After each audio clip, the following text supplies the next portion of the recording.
Southern University system incur sufficient, license charges on an annual basis to deliver, instruction.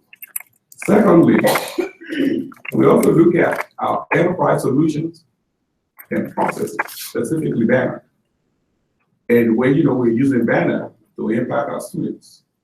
We found, some need to make some improvement in that regard, and I'll share that in just a few minutes. Next, we look at our campus infrastructure. One of the goals of our president is to make sure, that we have a very strong foothold when it comes to online delivery of instruction. And as you all know, you can't teach anything online if your infrastructure will not support that. Specifically, we look at our network infrastructure on the HUBR campus, our wireless infrastructure, and our internet connectivity. Then we take all that together, and we say it's time to just hear from our constituents. And one of the things that I've done was conduct a student opinion survey across the systems to kind of gauge, the opinion of our customers. Tell us candidly whether we're heading in the right direction or what we need to do to make sure that we write, the course. Putting all this together, it's clear that Southern University system must create a better environment for our students to live, learn, and play. Given, our evaluation of online delivery courses, we decided to switch over from Blackboard to Moodle. The decision to switch over, is very, very apparent because Moodle is used by most high school students in Louisiana, and even our peers in the LSU system as well as the University of Louisiana system, all have switched over to Moodle and not doing Blackboard anymore. We feel that by adopting Moodle, we allow, high school students that wants to attend Southern University to not have to learn a new system because they've already been used to it, on the high school level. And it also makes good, for students that wants to transfer perhaps from ULS system to our system. I'm pleased to report to you that in January, we begin an aggressive effort to make sure that we can switch over to Moodle by fall of this year. And I'm glad to report to you all that the campuses at Baton Rouge as well as in New Orleans are now fully adopting Moodle. Now that we are on Moodle, we just didn't want to stop there. Our goal is to become the University of Phoenix Online in this market environment. So we begin to look for some other enhancements that can make our learning experiences of our students even more fulfilling. We have tools to augment Moodle.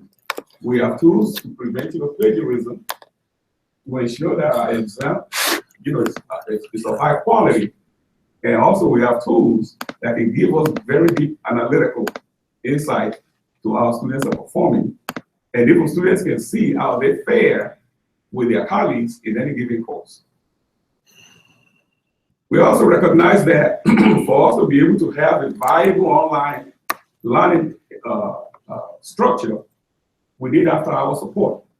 We contracted with a company named Black Bear Health to provide after-hour support on weekdays and 24/7 support on weekends and on holidays. So our students does have support all around the clock to help with any issues or any questions that they may have. We look into integrating the two systems together. Banner is our enterprise resource planning software that we use to manage student information systems. So what we're doing is integrating both Moodle as well as Banner so that they can all talk together. And as students enroll in courses, they automatically shows up in Moodle without human interaction. And even if they should drop, that changes is also reflected in Moodle. Our faculty will no longer have to do double posting of grades. When the grade is posted in Moodle, it's fed back into Banner. And when last day of attendance and any other things that are needed in Banner is sent to our faculty, it won't have to go back into Banner to do the same thing all over again. Then we develop, a mobile app. In this day and age, mobile is the buzzword. Students no longer want to be tethered to a wall. They want to go around, in their smart devices, their iPhones and Android to be able to access, the courses. So we develop, a Moodle mobile app that will allow, our students to take their learning anywhere, anytime at their own pace. And finally, the switch over to Moodle is saving, the system a little bit over $325,000 a year in licensing fees that you no longer have to incur. Next is our enterprise solutions and processes. We look at our banner and how we can kind of augment the system. We finished developing and implementing what we call the DegreeWorks. DegreeWorks is a tool that allows our students to see which classes they've taken and how many classes they needed so that they can stay on track and be able to graduate on time. And that also helps with our retention strategies. Then to augment, our banner system, we also develop, a mobile app that will allow students to be able to have, drop, register, look for their financial aid online without having to sit, at a desktop. Then when we look at our processes, one of the things that are most glaring during registration is that it's a long lines at the financial aid.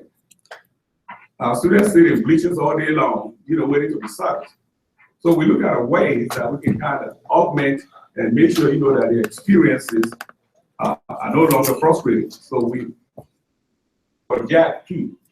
Jack Q is a virtual queuing system that allows a student to be able to get in a queue from home or from anywhere, and the system will let them know how many folks are ahead of them and when they can expect to be serviced. The system, will continue to text and direct them to the right places at the right time so they wouldn't have to sit in a bleacher and they can do other things while waiting for their turn. Contractual. We look at our contractuals. Our first guide here, we have just about everybody, we say different vendors to jump in and out of our banner system. We found out that that's not the most efficient way of doing business. And also it's a security issue. So we kind of streamline, our contractuals and encourage our employees to learn more so that they can be more efficient. As a result of that effort, I'm happy to report to you that we were able to save $634,000 this past year. Then we look at our campus infrastructure. We know that our network was just 1 gig this time last year. And we know that 1 gig is no longer sufficient in this day and age when we have students that have up to about 5 different devices that need wireless access. So we have to do something about that. We consulted with the best in the business, the company named Cisco, and we begin to devise a strategy to beef up our infrastructure. If we're going to teach online, you've got to have a reliable infrastructure to support that. And I'm pleased to report to you that that effort has begun and will be concluded this semester to go from 1 gig to 80 gig backbone. So it's like basically traveling on 1 lane, and now you have 80 lanes to travel on, and you know how that will impact the movement of information. In addition to that, if we're going to be successful online, we got to have another redundant backup to the internet. Currently, we have one way of getting to the internet and the whole world of connecting back to the campus. That's no longer sufficient. So we're implementing a redundant backup internet service so that when a primary provider learning goes down, we have another backdoor that the whole world can use to get to the campus, and we can use to get to the outside world. Then we look at our general purpose computer lab. There are 2 on campus, one in TTLA and another one, at the student union. When we look at the equipment there, the general purpose lab is the lab that's open for students of every discipline, to do their work. We found out that the computers in those labs are about 10 years old. In this day and age, that's no longer sufficient, and I'm glad to report to you that we switch out all those computers and put new computers and printers in those computer labs over this summer, just in time for the fall semester. Then we look at our networking. printing and mailroom service. This is a project that was spearheaded by Auxiliary Services, but we're happy to report to you that in working with them, we were able to implement, a new network printing that allow, our students to be able to send jobs from wherever and then pick it up on their way to class. And also, we got a virtual mail office now. Instead of students, going to the mail office every day looking for mails that aren't there, the new mail office will simply notify a student to pick up, their mails, so they don't have to keep on making repeated trips to their mail room. Then we look at our entertainment. Our students leaving. We have to make sure, that we provide the services as if they were living in their house. We look at our TV programming, and the studio of nowadays, the new millennials love TV programming. When we look into that, we see that, we're still running analog system, and the picture quality wasn't ever there, and the channels that they were being given is basically it's subpar at minimum. So what we've done is rebuild. We rebuild, our cable system contract, and give it out and let the best player win. I'm pleased to report to you that as a result of that rebuilding process, we were able to partner with a company named StarVision to deliver all digital channel and premium channel to our students at no additional cost. Our students now have about 86 digital channels with premium channels, including HBOs, Encore, Stars, Oprah Winfrey Network, and with very clear clarity signal. Some of you that attended the last game, home game C, you can see the difference. As a result of the rebuilding process, I'm pleased to report to you that we were able to recoup additional $170,000 that we would have incurred if we were to remain with our previous provider. How did we get to all these figures that I just mentioned to you all? If you would look on the chart on the board, you can see that SUBR was paying about $121,000 a year. SUNO was paying a little more than that. They were paying about $207,000. SOSLA is also zeros because SOSLA adopted Moodle about 6 years ago, so they don't have to worry about incurring license charges. Who was over SOSLA at that time? Yours truly. So when we look at the amount of money that's being saved across the system in license fees that were being paid to Blackboard, we're able to save about $329,000 on an annual basis going forward. Then we look at contraction. Really encouraging our employees to learn, and do for themselves what they were asking others to do in the past. You can see all the breakdown right there of how we arrive at that figure.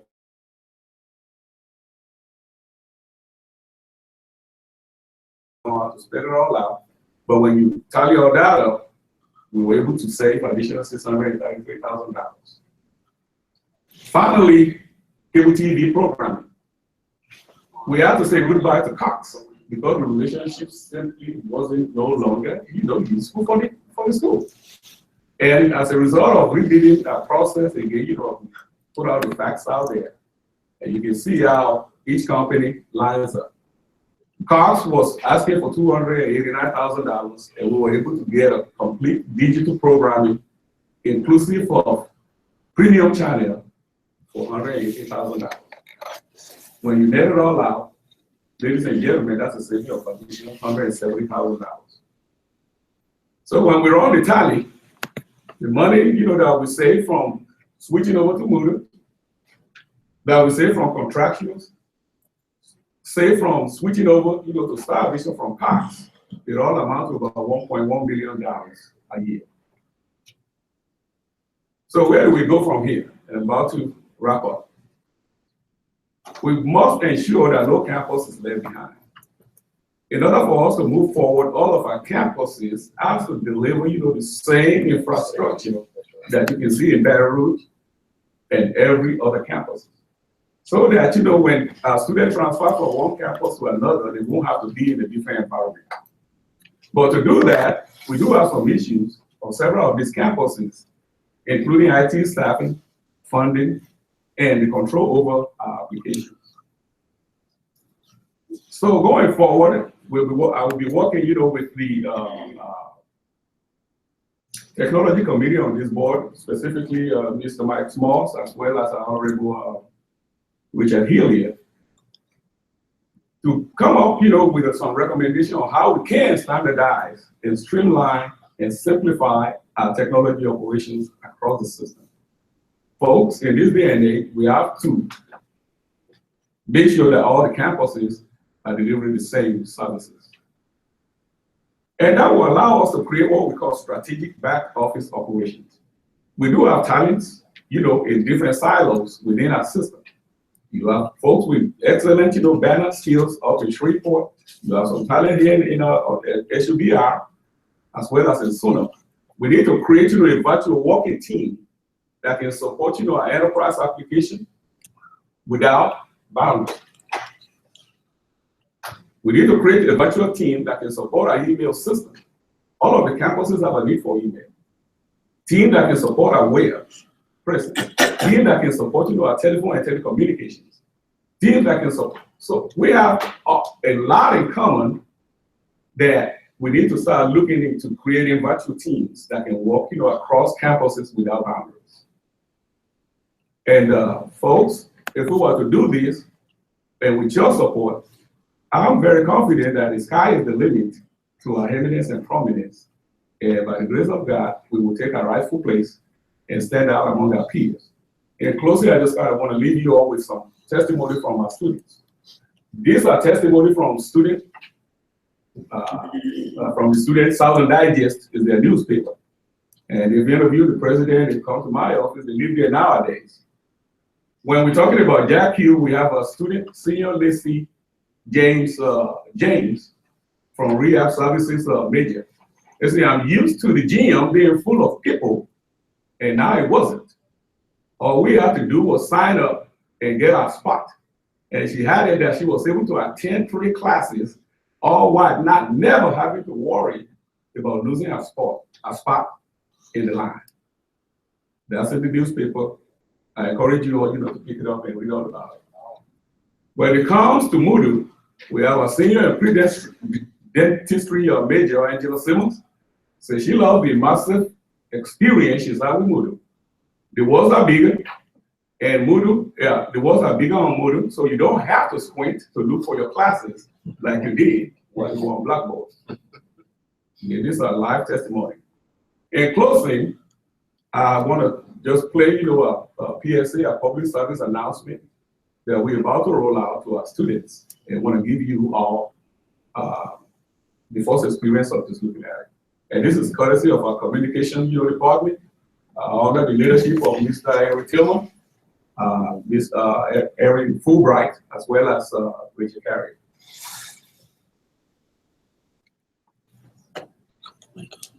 Where's the voice? Volume should be there.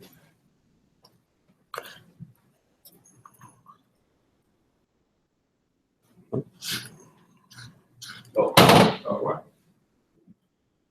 The Southern University Division of Information Technology has begun introducing a new wave of innovative technology that will improve the teaching and learning experience for Southern University students, faculty, and staff.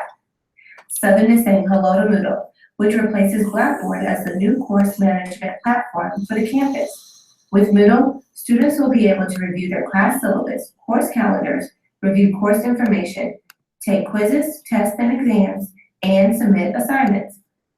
The best part of Moodle is that instructors can interact with their students, and students can interact with their classmates.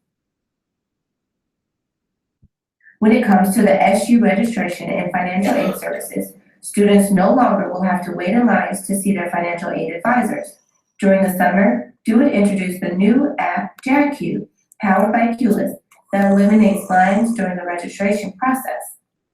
Students are able to schedule their appointment with financial aid advisor and receive a confirmed time for their appointment, freeing up time to handle other business on campus or simply enjoy the John B. King Library or any of the recently upgraded all-purpose computer labs located in room 130 in the Student Union or room 205 in TTL Lane.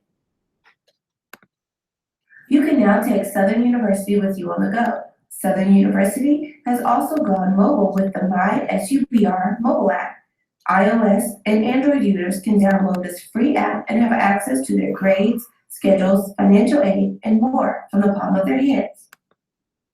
Star Vision and Philo, along with DirecTV Hospitality, have partnered with Southern University to provide the next generation of cable television for the Baton Rouge campus. Students now have access to 86 digital channels with about 32 high-definition channels, movie packages including HBO, Encore, and Stars. Students will be able to record live TV with the Philo app from electronic devices. Students will need their university ID to gain access on a wide variety of devices on campus and have 20 hours of network DVR space for every user, giving them control over their shows. Its easy downloadable app can be used on iOS, Android, or Apple TV. Also this fall, DoIT is developing a scalable campus backbone, wireless network, and internet access. The campus network infrastructure provides the foundation for university-wide services and information. With the new upgraded network infrastructure, the SU community will now have faster connection speeds and improved reliability for the wireless service. Eventually, DoIT will implement a secondary internet connection to back up the primary internet service. The new network infrastructure is set to be complete by the end of the fall 2016 semester. This is just the start of some of the exciting things the Division of Information Technology has in store for now. Stay tuned for new technology and services coming your way, and follow DoIT on social media so you don't miss a beat. And that concludes our presentation. Thank you.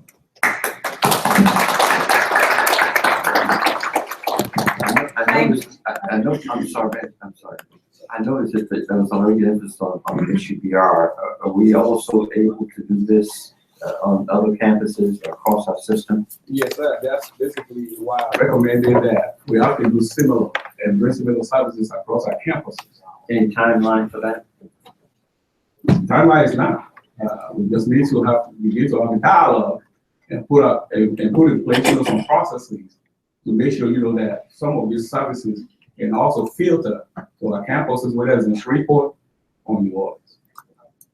And again, we will be having dialogue, with the technology committee members, the board of supervisors, as well as the chancellors of respective campuses. Thank you. Thanks, Dr. Cole. Questions, comments? First of all, I know it's just coincidental. That all this is happening, that you're here, Dr. Fabriaro. I know Smalls is the reason all this is taking place. But I commend you. I've never seen, certainly within a year, such a comprehensive, very effective plan driven from the system level down. And you're right, it should be no campus left behind. So Dr. Top, our chair, was on point with that. Beyond $1 million+ that you save, you can't even measure the efficiency that these kids or these students are getting now as a result of the efforts. And quite frankly, I was worried the last several years that we were maybe sleeping through the revolution. You're going to bring in the Rip Van Winkle novel when it came to technology, because we were kind of stuck in neutral. Cost contract is an example of that. I see from going from analog to digital, we should have been doing that years ago. So I commend you and Dr. Carver. I think it was a wise move bringing Dr. Fabriaro to serve as a system head of this. And I'm moved about it, where we're headed. Thank you, Mr. Chair. Okay. Small. Thank you. Any other questions, comments, Mr. Small? Although I would like to take credit on some of the things that have taken place, but I just have to commend and congratulate Dr. Fabriaro and Dr. Belton on taking control of the IT department and taking control and ownership of some of the problems that we were having, and for the hard work and the most of all the vision to move us forward and to realize these savings. And feel confident that moving forward, we'll be moving in the right direction as far as IT and how we service our students in the IT department. Thanks a lot, guys. Dr. Charles. It doesn't require a board resolution or anything to add an S to his name. You've been mispronounced that Big ball works. Biggest balls. So again, congratulations and thanks for taking ownership of that and moving forward. Dr. Belton. Yes, I just want to echo some of the comments and again congratulate Dr. Fabrero and his team for their diligence. We are taking very serious establishing a platform, a foundation support online delivery of instruction, but equally important, providing for students, you know, those student-centered services that really affect their quality of life. One of the things that I'm most pleased about is the fact that we are with students who are critiquing us along the way. We're getting feedback from them, and we're making adjustments to accommodate what their needs are. And so it is our aim to begin to talk about how we can, again, realize more efficiencies across the system. And so as Dr. Fabrero may mention, we will be coming back and having some further discussion about how we can realize such efficiencies across the system and working with the technology committee and Mr. Swan. Thank you, Dr. Belton. Any other comments? If not, I would like to ask a question, and the question is, I have a concern with our administrators and our staff faculty. I don't worry about the students because they're very technology savvy. But then once you pass, then there is such thing, I guess, as a training process or exposure. How do you plan, or how are you handling that? Thank you, Honorable Smith. In order for us to be able to switch from one major system to another, Right. involve, you know, faculty buy-in.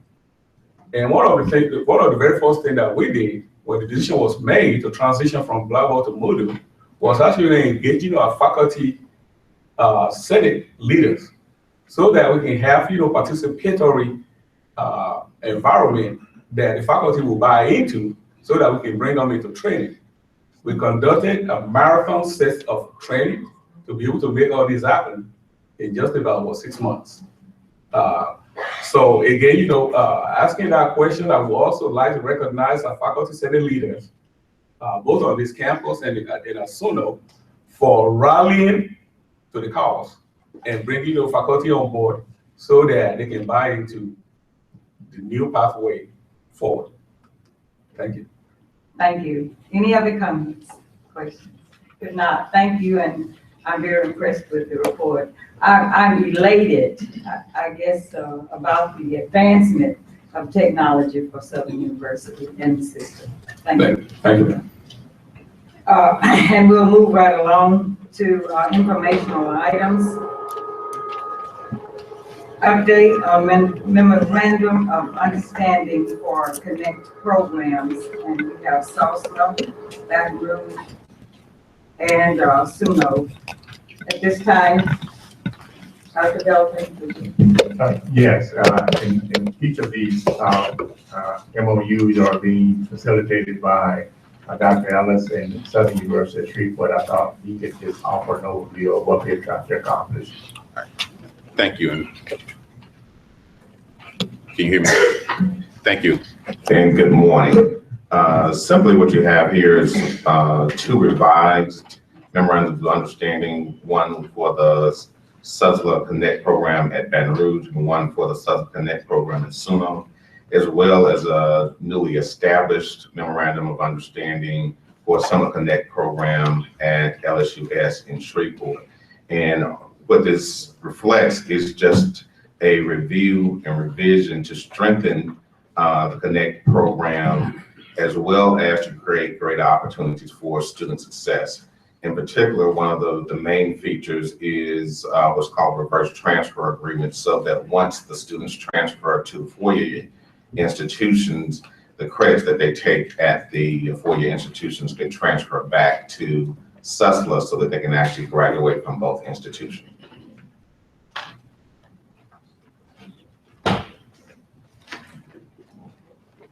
Question? No. We can move to our next campus. Question? Just kind of tying into the SUSLA Connect theory. You know, I know there's a deficiency of a capacity problem when it comes to nursing in the Shreveport area and other curriculums. Is there anything that prohibits us, and maybe Provost can help you, maybe Dr. Tarver, in this case, that prohibits us from teaching nursing classes in Shreveport right now? Just so happened the nursing program in Baton Rouge is teaching courses in Shreveport in concert with the campus in Shreveport really that has the capacity and infrastructure, but just not the approval. What prohibits the Baton Rouge campus? No, and I appreciate your comments in that regard. In fact, I think that's one of the opportunities that we have as a system in what we're speaking about, and what we're going to be engaged in is discussions that allow us to bring baccalaureate programs to Shreveport and New Orleans, and for New Orleans to do like scenarios in other parts of the state. There is nothing prohibiting us from, just as we are offering courses and programs in Baton Rouge and New Orleans. Baton Rouge and New Orleans can offer courses and programs in other areas of the state, such that we could expand the presence of Southern University. And so I can tell you that there is a clamoring for more baccalaureate degree programs in Northwest Louisiana, in areas such as in Lake Charles, and all the only limitation is space. So I think you will be hearing a little bit more about how we're trying to establish those opportunities across the state of Louisiana, taking advantage of our uniqueness as a system of higher education. Good. I'd like to get a follow-up on that. Maybe in a report next month, Mr. Chair, if you will. Sure. Academic. Sure. Thank you. Any other comments or questions? If not, we will move to update on academic stabilization plan for Southern University of Baton Rouge. And I'm asking about Dr. Christopher Brown, Provost, would offer that update. Yes, good morning. On last month, the board tabled the discussion of academic needs for the Baton Rouge campus. Subsequent to that meeting, Academic Affairs was charged by the president not to waive the searches, but rather to comply with the full search. And so at each desk is a copy of the guidelines from the Southern University Baton Rouge handbook for full searches for academic needs. So each college will stand up a search. The positions are posted. A faculty member will chair each search. Recommendations will come to Academic Affairs for interview, and then a recommendation made to the Board of Supervisors. Okay, thank you. Do you have any questions or comments in regards to Dr. Brown's acknowledgement? I know that you have not had time to read this because you've just gotten it, but if you will make notes, and once the information is absorbed, then if you'll jot down your notes, then you can refer it back to the chair. And the chair will, of course, let me know, and we can work toward any meetings that are not satisfied. I'll recognize Dr. Torres. Thank you. What is the timeline by which you expect to complete the those searches in order for them to bring recommendations to the Board of Supervisors? Do you have such a timeline? Yes, sir. The deans, it was discussed at Dean's Council 2 weeks ago, so that all the deans were prepared to submit applications. It went through the signature process and was properly posted for the minimum number of days. So the search will end, not this week coming, but the following Monday for submission. The reality is that we have limited funds to go to a larger marketplace. So we will be primarily looking within the campus community for leadership. And we anticipate bringing recommendations to the October meeting in New Orleans. Thank you. Thanks, Dr. Carter. Any other questions or comments? If not, no other business, then I'll ask for an adjournment. It has been moved by Mr. Smalley. We're adjourned. Thank you. Thank you, Ms. Smith. And now we move to the Facilities and Profit Committee. Reverend Donald Henry, Chair. The Facilities and Property Committee meeting is now called to order. Have roll call. Yes. Reverend Henry. Present. Mr. Hilliard. Here. Mr. Fondell. Here. Mrs. Franklin. Here. Reverend Jeanette. Here. Mr. Lawson. Certainly. Attorney McGee. Here. Mrs. Smith. Present. Dr. Carver. Yeah. You have a quorum. Thank you, Mr. President. Do we have a motion to adopt? So moved. Second. Move, properly moved, second. Any discussions? So moved. Any public comments this time? If not, I would just like to take this time out to commend the workers at the Ag Center.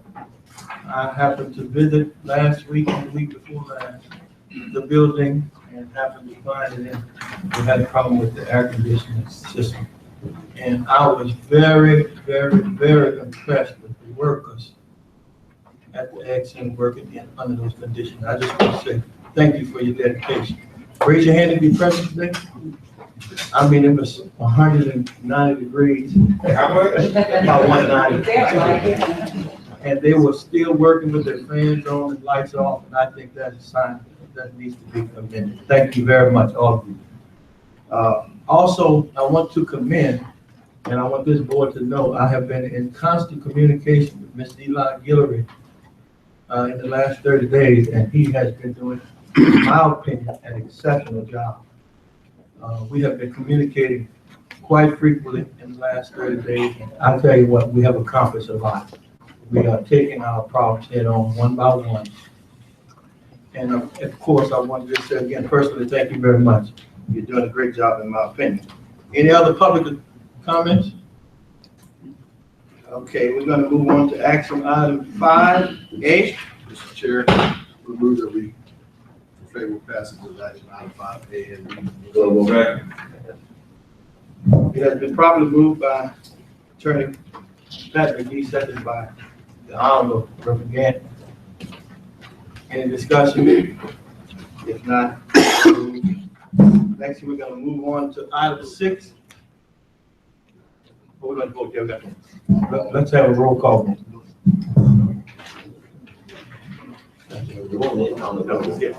Yeah. Look, we're doing like this. All in favor, say aye. Aye, say it. So, information item 6A, priority projects update by the Clinton. Yes, you have the priority project update list in your packet. Mike? So, Can't hear me. so you have the priority project update in your packet, and I will be happy to address any questions that you may have on it. If you have any. Otherwise, I would like to bring up one issue, and that is that Mr. Fondell, the President, Pugh, and I have been talking about looking at our Office of Risk Management Insurance. And the concern is that we want to look at it from an independent point of view. We have talked with Mr. Pittman, Chairman Pittman in the College of Business, and he developed a program in the College of Business on risk management. He's also teaching in the College of Business. We believe that it will give us an opportunity to have an outside look to see if there's any opportunity for savings. We would never bypass an opportunity for savings because, we desperately need all the savings that we can get. Mr. Pittman has agreed to come in and get with our risk management staff and take a look at the current policy that we have, which is with the state of Louisiana, and to see again if there are any opportunities for savings. And I just wanted to kind of bring that to your attention and let you know that we all are working together on that project. Thank you.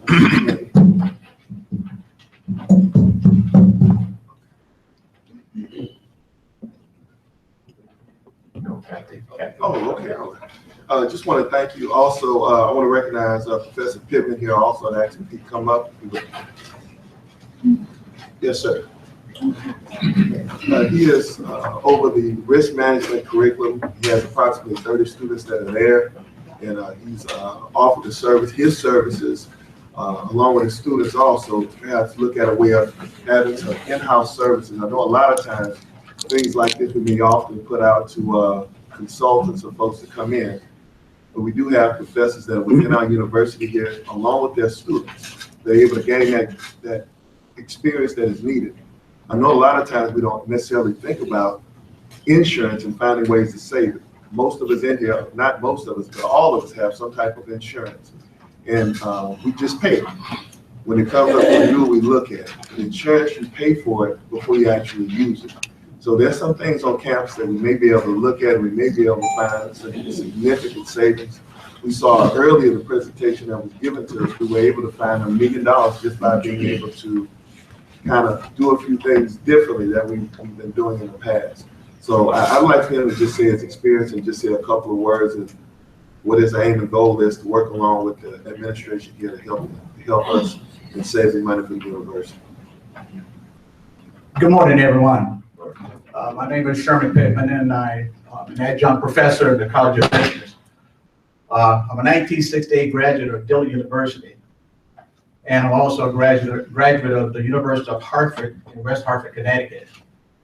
Long story short, I started in the insurance business in 1971, May of 1971.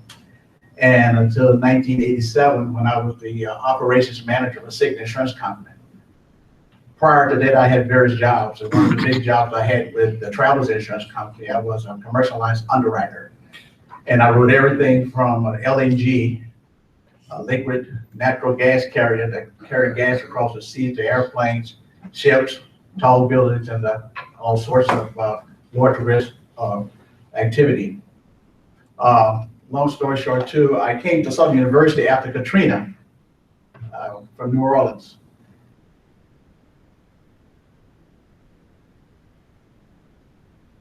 I was contacted by Dr. Andrews because he heard I was living here in Baton Rouge. He invited me to the campus.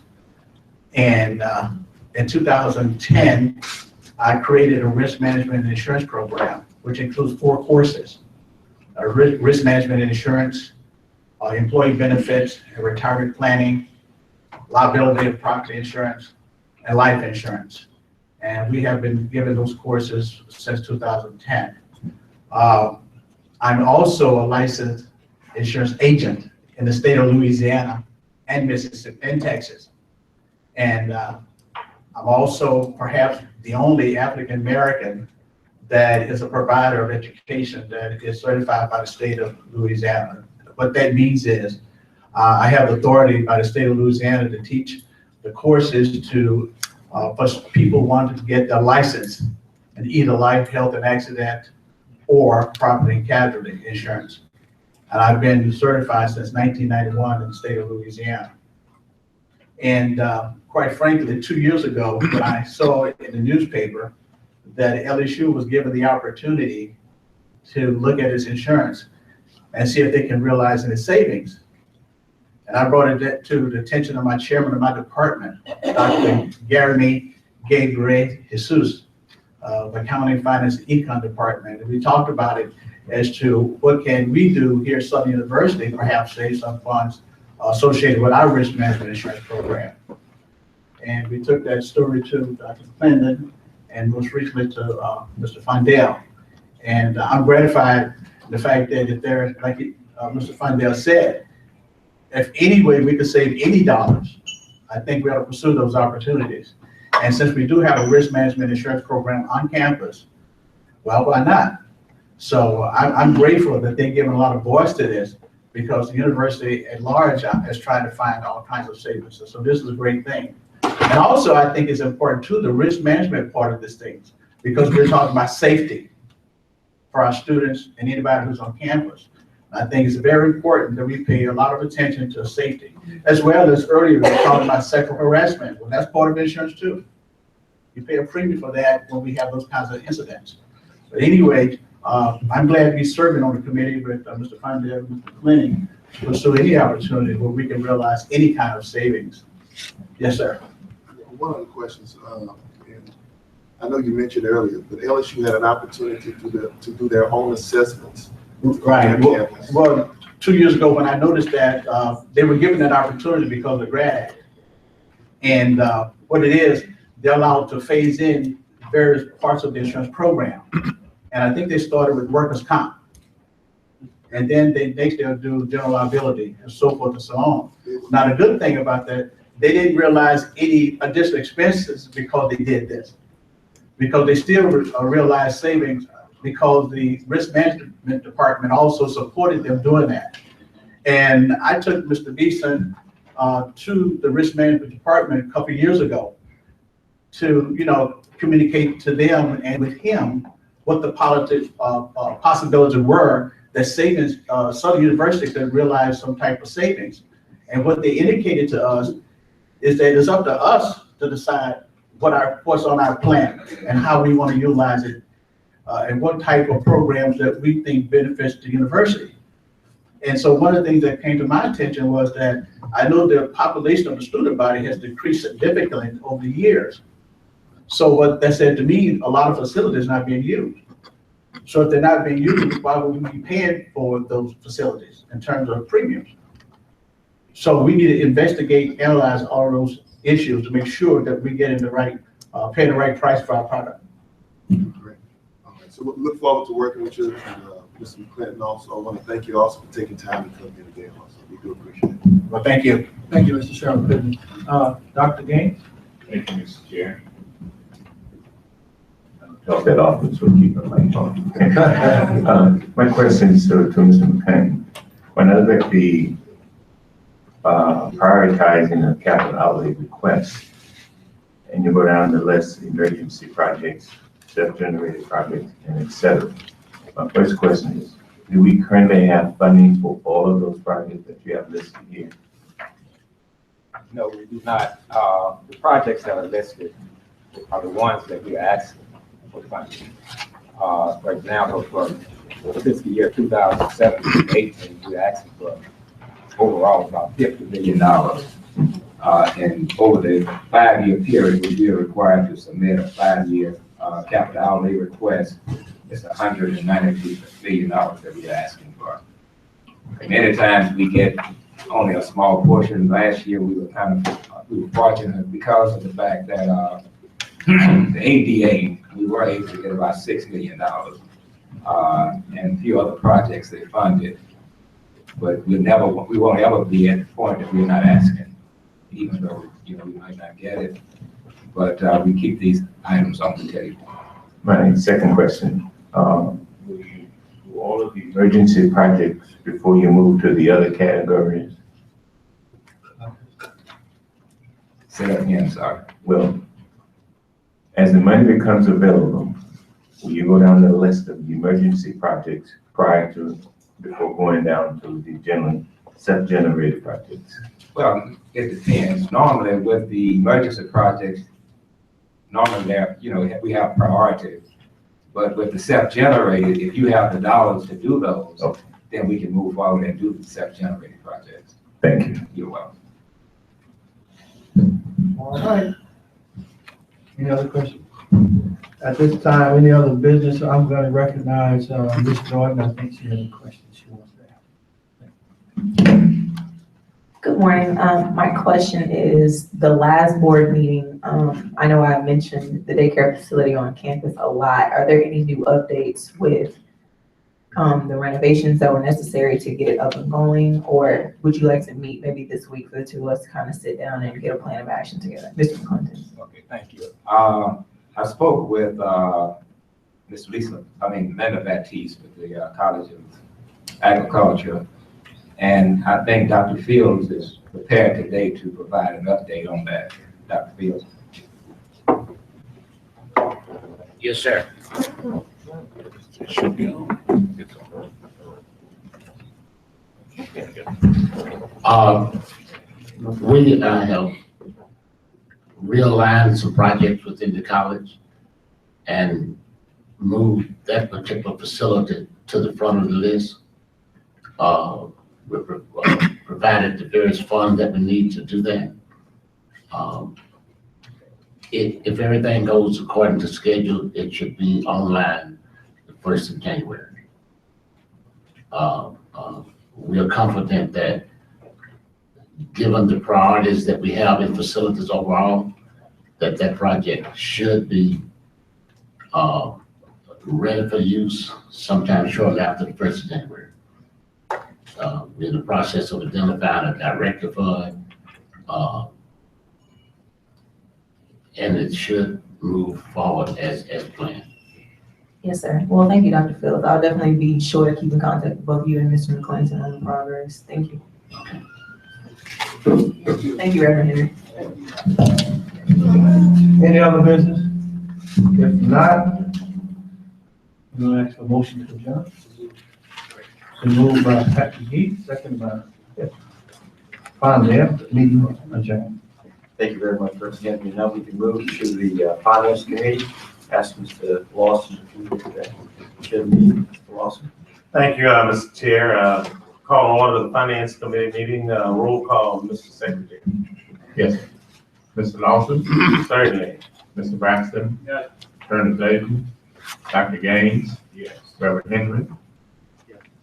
Mr. Meyer, Yes, here. Dr. Charles. Yes. Your report, sir. Thank you, Mr. Secretary. Item number 3 is the adoption of the agenda. Are there any modifications to the agenda as printed? Hearing none, all in favor of the adoption of the agenda? Do I have a motion? So A motion is made, properly second. Discussion, hearing none, all in favor, aye? Aye. Opposed, motion carries. Item number 4, are there any public comments germane to the agenda that is printed in front of us? Seeing no one's approached the podium, we'll go to item number 5, action items A through B. A is request approval of a revised tenured faculty retirement incentive program and new unclassified employee retirement incentive plan. What's your pleasure? So That motion is made by Dr. Tower, probably seconded by Mr. Meyer and Mr. Gaines. All in favor, aye? Opposed, that motion carries. Item number B, request approval of testing fee for aviation program students, Sun University, Shreveport, Louisiana. What's your pleasure? So moved. That motion made by Board Member Meyer, probably seconded by Board Member Gant.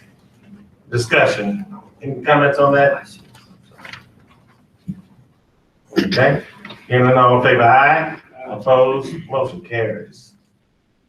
Item number 5C, BA 7 restoration of FY17 grant act funds.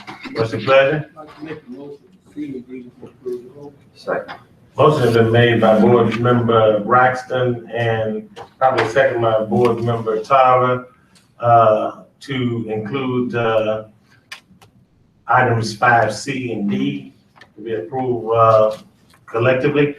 What's your pleasure? All in favor, aye? Opposed? Motion carries. Item number 6, information items A, interim financial report as of August 2016. Mr. Secretary President, any comments on that before us? Yes, sir. I would ask, if Mr. Candace McClinton could keep it off of that. Mr. McClinton. Right, you have the interim financial report in your packet. The spending and the revenue is on target. We're early in the year, and at this point, there are no major variances. So spending is on target. Okay. Spending is on target, normally it is. The problem is the money, normally doesn't necessarily be on the same target. That's what Clinton, go ahead, I'm sorry. The money is on target, but I would like to indicate a couple of things. One is that you'll probably hear it later, that several of our campuses, the enrollment, at the expansion enrollment decline. I am currently working with the financial officers on each campus to ensure that spending will stay on target. So whatever we have to do, whether it's a reduction of expenditures, transfers, or whatever the case may be, we are required to end the year with a balanced budget. So we've had that discussion, and they are presenting their plan to me on how they will address the shortfall. I would like to say this, and I would like to thank the president. On the BA7s that you just approved, he went before the Board of Regents and indicated to them the impact that the flood had on our enrollment on the various campuses. And based on his testimony, he was able to convince the board, or the board agreed to waive the GRAD Act policy, intervention policy, and that policy required us, all the schools who failed the GRAD Act had to provide a remediation plan. By them waiving that policy, the funds were returned to the campuses, and we do not have to participate in the remediation plan. That will also help the campuses to balance their budget. I just wanted to bring that to the attention of the board. Thank you, Mr. McClinton. Kudos to the president for that, and I think that's the last challenge we're gonna have with the GRAD Act. Am I correct? It is suspended indefinitely. Okay, so you obviously have done a phenomenal job. You saw it coming, didn't you? Okay, item number 7, any other business needs to come before the finance committee for the good of the. I got a question. I guess it's to the attorney. Vice Chair. It might not have anything to do, but I'm looking at all these signatures with all these approvals and disapprovals. How legal are we? Look like they're just stamping this stuff with a stamp to sign it in name. I know when I sign contracts, I got to sign each page. Are we okay with a stamp, and then later on we get down the road and somebody stamps somebody's name on one of these documents, and then they say, I didn't do it? My question is, shouldn't they be signing it and using a stamp? Well, it really only has to do with the authority of the president. If the president gives somebody the authority to use his stamp, it's just as good as his signature. Okay, is that the case? We don't have a stamp. There's only select events that I have someone to sign on my behalf.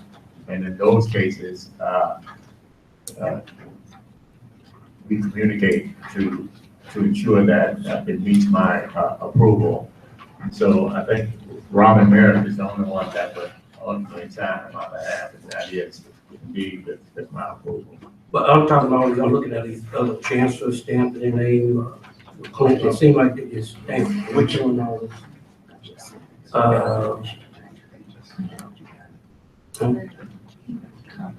Well, yeah, the copies, I mean, some of these are copies.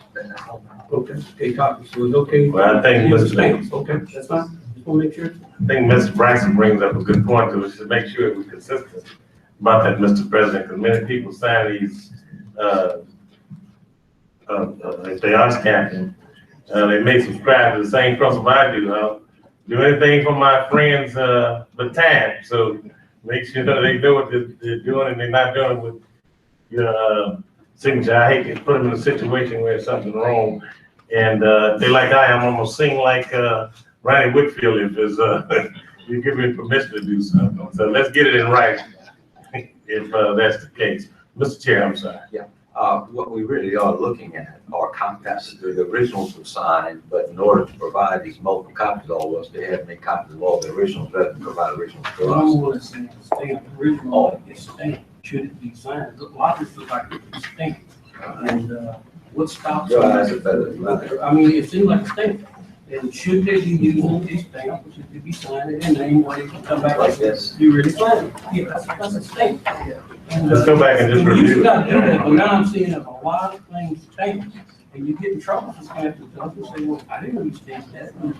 So I'm just, if I gotta sign documents, I sign 20 different documents, I don't sign one.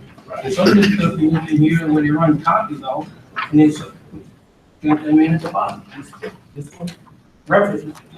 I appreciate your observation. We will take a look at that and determine whether or not we need to shape some additional policy.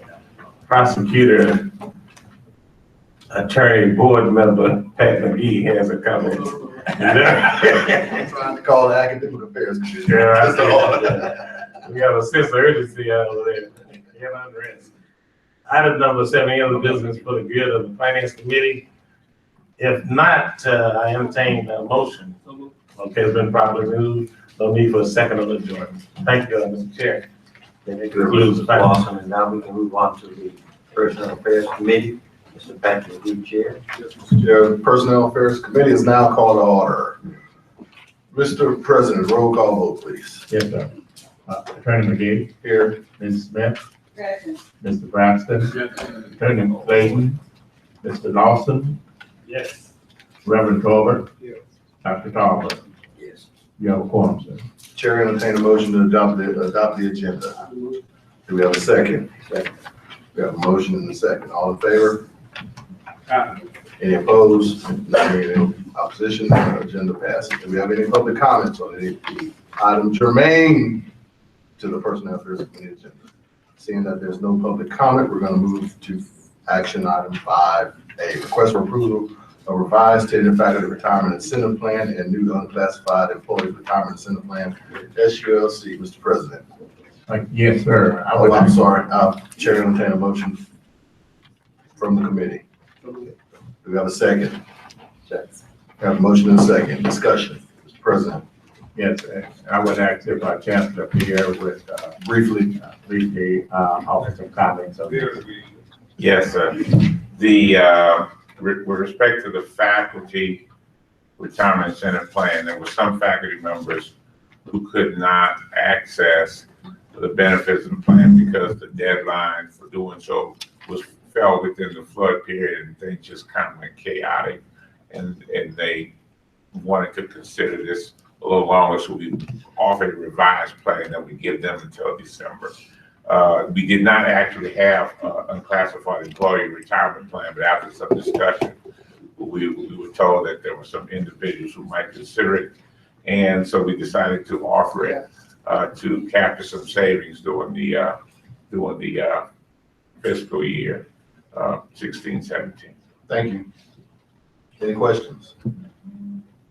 Seeing that there are no further questions, all in favor say aye. Aye. Any opposition? Not hearing any opposition, motion passes. We're gonna move to action item 5B, personnel actions greater than 6,000. I shall entertain a motion to handle 5B 1 through 6 in global. Do we have a motion? Chairman, I'd like to make a motion to handle 5, B, C, E, and F. 5B, C. B, C, D, E, and F. Do we have a second? We have a motion and a second. All in favor say aye. Aye. Any opposition? Not hearing any opposition, motion passes. Any other business? Make a motion to adjourn. We are adjourned. Thank you very much. Mr. McGee, now we move to the Recruitment and Admissions Committee. Dr. Gaines, Chair. Dr. Gaines.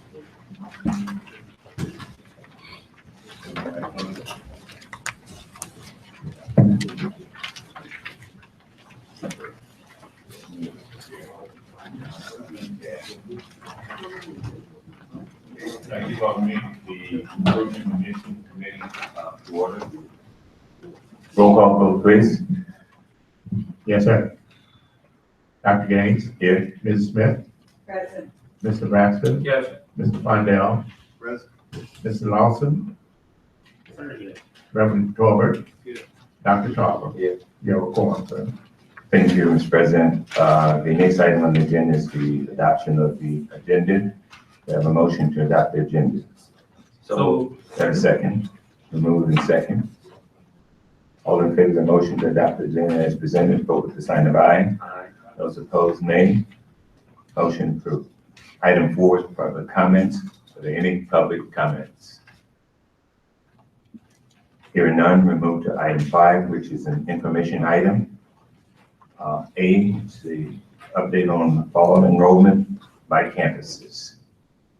Let's begin with the Suno campus.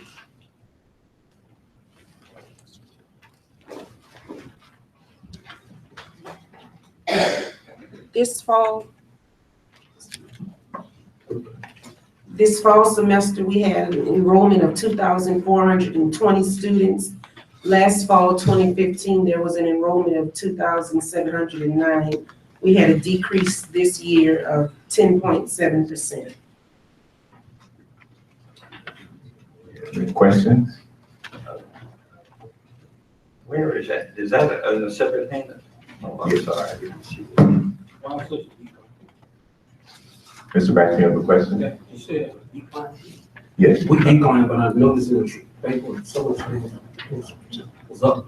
Some of, I think we have declined, and some students down in New Orleans up by 3% and 4%, we 11.7% down. I was just wondering, what did they do to beat it? Sorry. Would you repeat your question, please? I noticed our enrollment is with 10.3 or 11.5, down by reading 3.8, where some of the students in New Orleans was up. And I just wonder why I was so far down. What did we do? Did we do different? You mean the Shreveport campus? No, we talking about Shreveport? No, New Orleans. I'm talking about New Orleans. Why were our numbers down for the? We don't have as many students this year as we had last year. Right? Am I Yeah. right there? Yeah, you're right. But I also noticed why are we down, but I noticed there's 2 other universities in New Orleans, the students are up. I was just wondering what, like 3.something%, 4.5%, but we way down. For this fall semester? Yeah, that's already. No, UNO's enrollment is also down this semester. The only enrollment that's up in New Orleans is the Delgado campus. But Ms. Ledris Lattimore is here and she can further speak on some of the reasons for the decline in enrollment. Ms. Lattimore. Good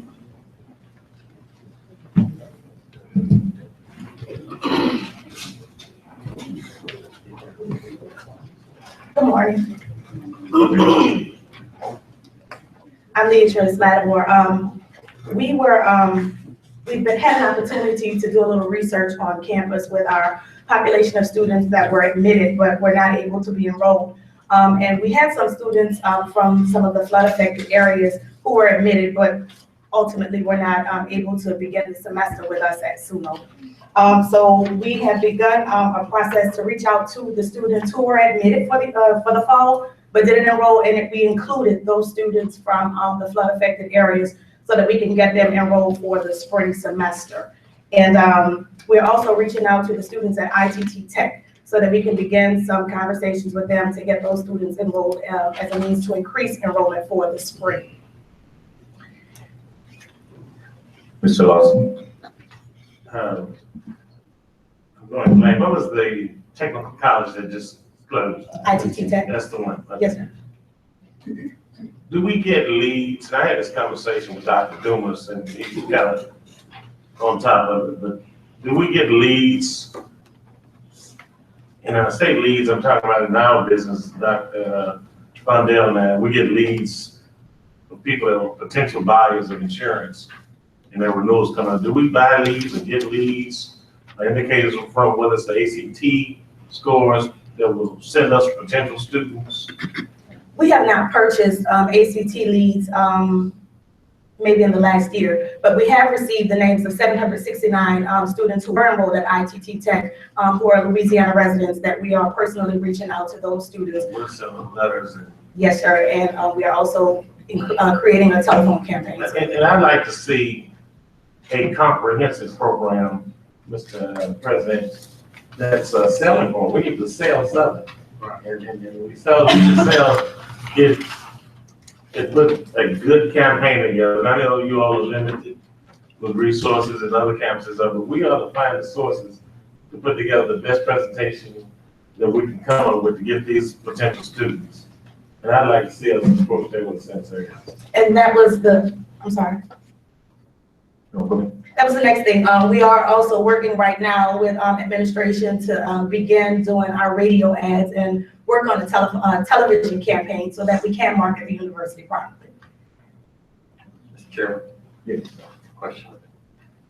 Tell me, what effort has the school made this past year, especially going to the summer, to recruit students into the program? What about your retention? We see this enrollment down as it is. Do we lose unusually large number of students to non-graduating circumstances? Do we distinguish between those that we lost, from those who graduated? Yes, sir. I was able to do a little research on the number of students who were enrolled for spring semester, but did not re-enroll for the fall. And so we're going through using the clearinghouse to get a determination if those students actually re-enrolled at another institution. So what percent of students, or what number of students are we talking about? that was, the research indicated it wasn't a very large number. We only lost about 45 students to other institutions for between spring and fall. So if you lost 45, but you've got a big gap here between the 24 you have now as a total versus 27. So we're talking almost looking at 300 students. Yes, sir. So can you explain what that difference is? How do you break that down? I can't give you specifics at this time, but I definitely can. I'm working, the chancellor's already asked that I work to find out exactly what the issues are. So we have begun reaching out to our current student body to figure out what we can do better, what we can do different so that we don't continue to lose students. Madam Chancellor, what have you guys been doing differently to result in what you have here now over the summer? Because you have this recruitment period, I know, in order to attract students. Have you been able to assess the effectiveness of that initiative? That's what I'm working on with enrollment management and the recruitment team right now to determine what were some of the strategies that were not employed. And one informational that I received was that normally SUNO has a bridge program. They did not employ that bridge program this summer, which would have brought some of those students in the summer, eliminate the deficits and transition them into the university.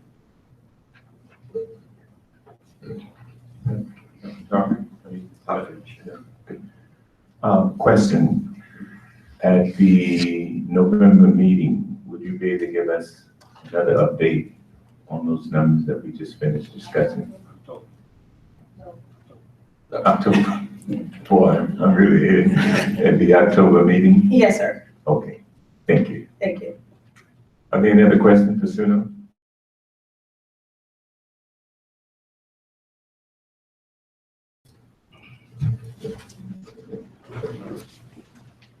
I believe each of you have a handout in front of you. As you see, over the last 4 years, there's been a gradual increase in enrollment at the Sustler campus. Current fall enrollment is 3,240. You also have, for your pleasure, the retention and graduation rates.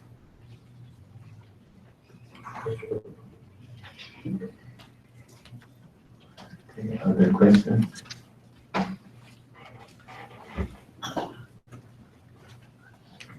How do you break down the Sustler Connect students?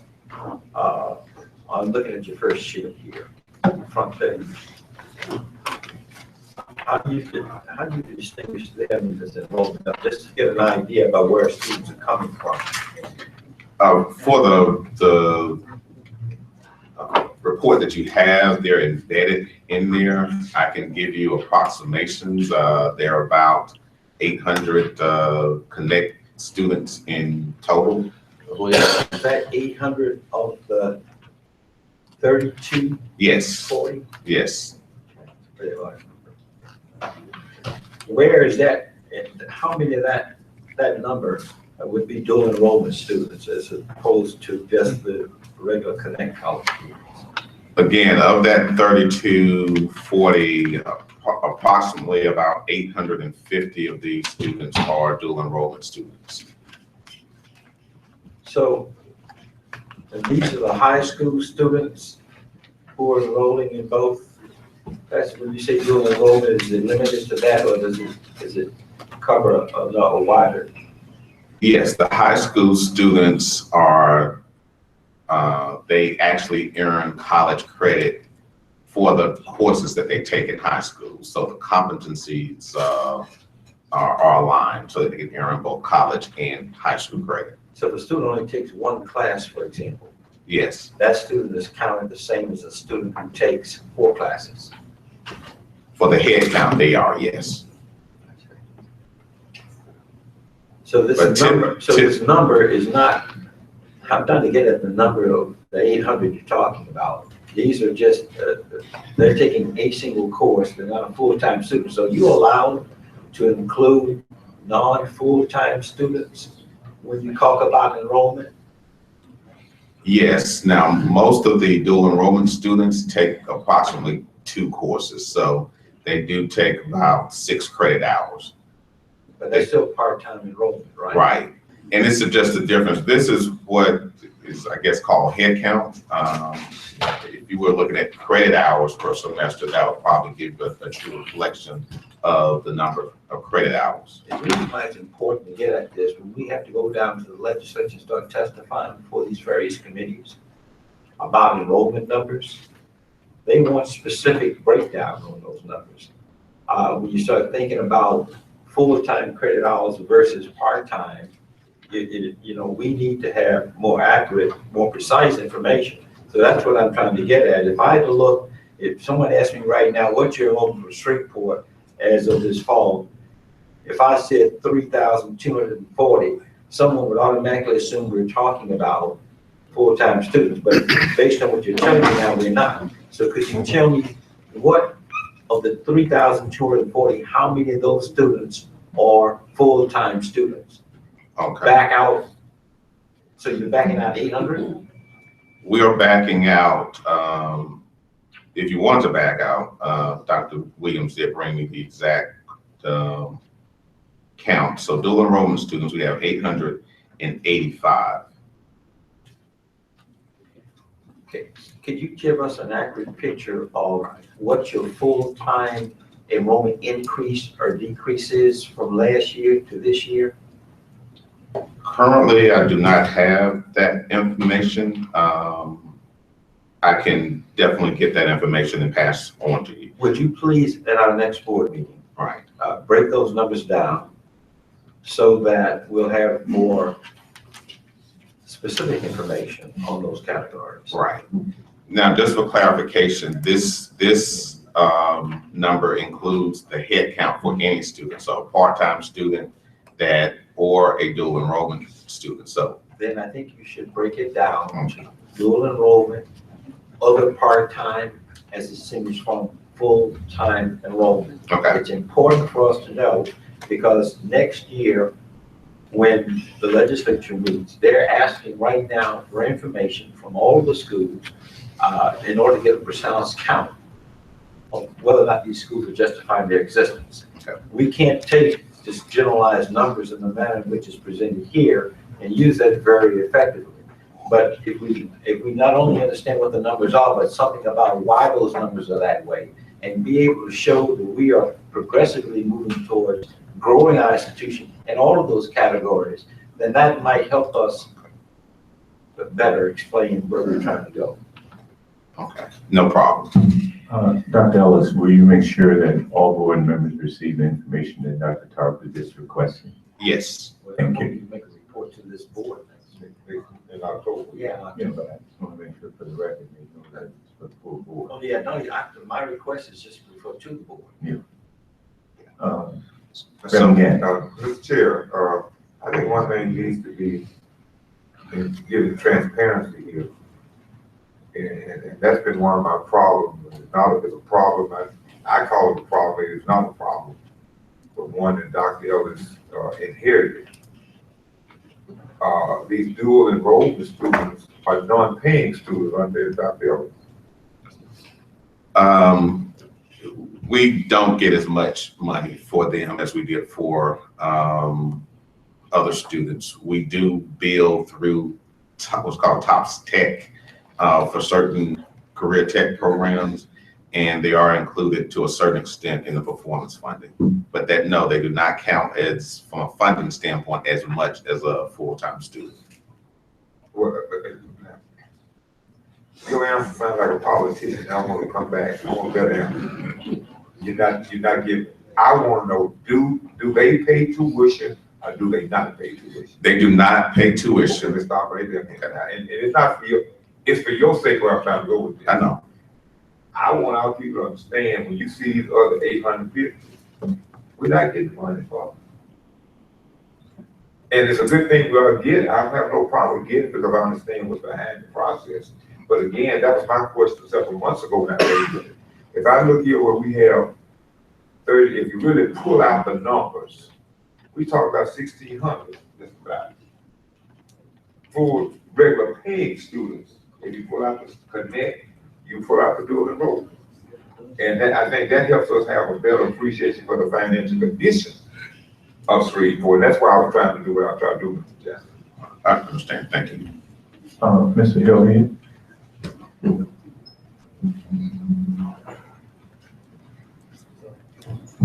Okay, I was just gonna ask a question about the, as far as standard reporting for the campuses. I think it would help all the campus reports if we kind of standardize and help them consistently report the same thing. That would help get you the information that you're looking for, because different campus reports, the chancellors are doing the best they can, but if our expectation is not set on what we want to see and what they can deliver, we can help them out that way.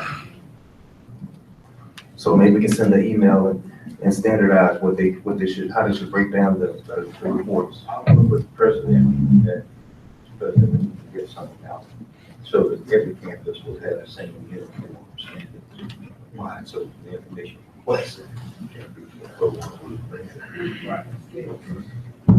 Mr. President, I saw your hand. Well, I just wanted to clarify that one of the things that the system is working on is really advancing more attention toward data governance, making sure that we have accurate data, looking at each institution and the student type that those institutions host. I think it is important that we recognize that our numbers, let's say for an example, as the same would be true at SUNO and Baton Rouge. But we have to look at peer institutions and how they count students as well, because we don't want to begin to move toward just looking at FTE as a head count when other institutions are looking at both dual enrollment, their bridge programs and things of that nature. So we have to compare apples to apples. Dual enrollment, and I think Dr. Ellis may want to elaborate on it, but one of the reasons that these community colleges have been continuing to emphasize and embrace dual enrollment is what is happening right now. And what is happening right now is an effort that may come to fruition as early as the fall of 2017, where there is a recommendation for community colleges to receive MFP dollars to support students in dual enrollment, meaning that they would have to pay full tuition, or the Department of Education will pay full tuition for each one of those students enrolled in dual enrollment. And so But that has been an ongoing strategy, an ongoing aim. Now, we do have some concerns because that initiative is being shifted exclusively to community colleges, whereas we think that we could benefit on the Baton Rouge campus in New Orleans as well, in embracing more dual enrollment students in light of the fact that we have lab schools. You know, and so, but my point is that each campus has a student type that is unique to that campus. And it's important that when we publish a number out there, that we are looking at what our peers are publishing as well, such that we compare apples to apples. But in accordance to what has been offered for this board, where we could be nevertheless transparent, such that we can identify the different subgroups along the way. I think the problem is, and I hear you, Mr. President, I concur what you're saying, but I want us to have a picture because people say, you got 3,200 students up there. Why is your money here? That's the only thing I want them to see. I agree with, I have no problem with the counting. Right. But I don't count them. Whether I have 1,000 or 100 Sunday, I want to see what comes in the office in advance. Right. That's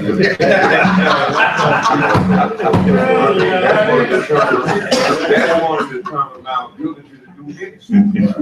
But same thing with the school. I mean, it's good to have the numbers, but there are those who say we got these numbers. That's why I want the picture to be understood. Right. What we're saying is we have, about half that who really, that's the only thing. I'm not against it. But I just want to know how the money is coming, and we can understand why we have a financial plight that we have.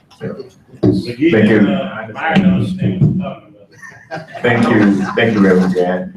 Let's hear from the Baton Rouge campus.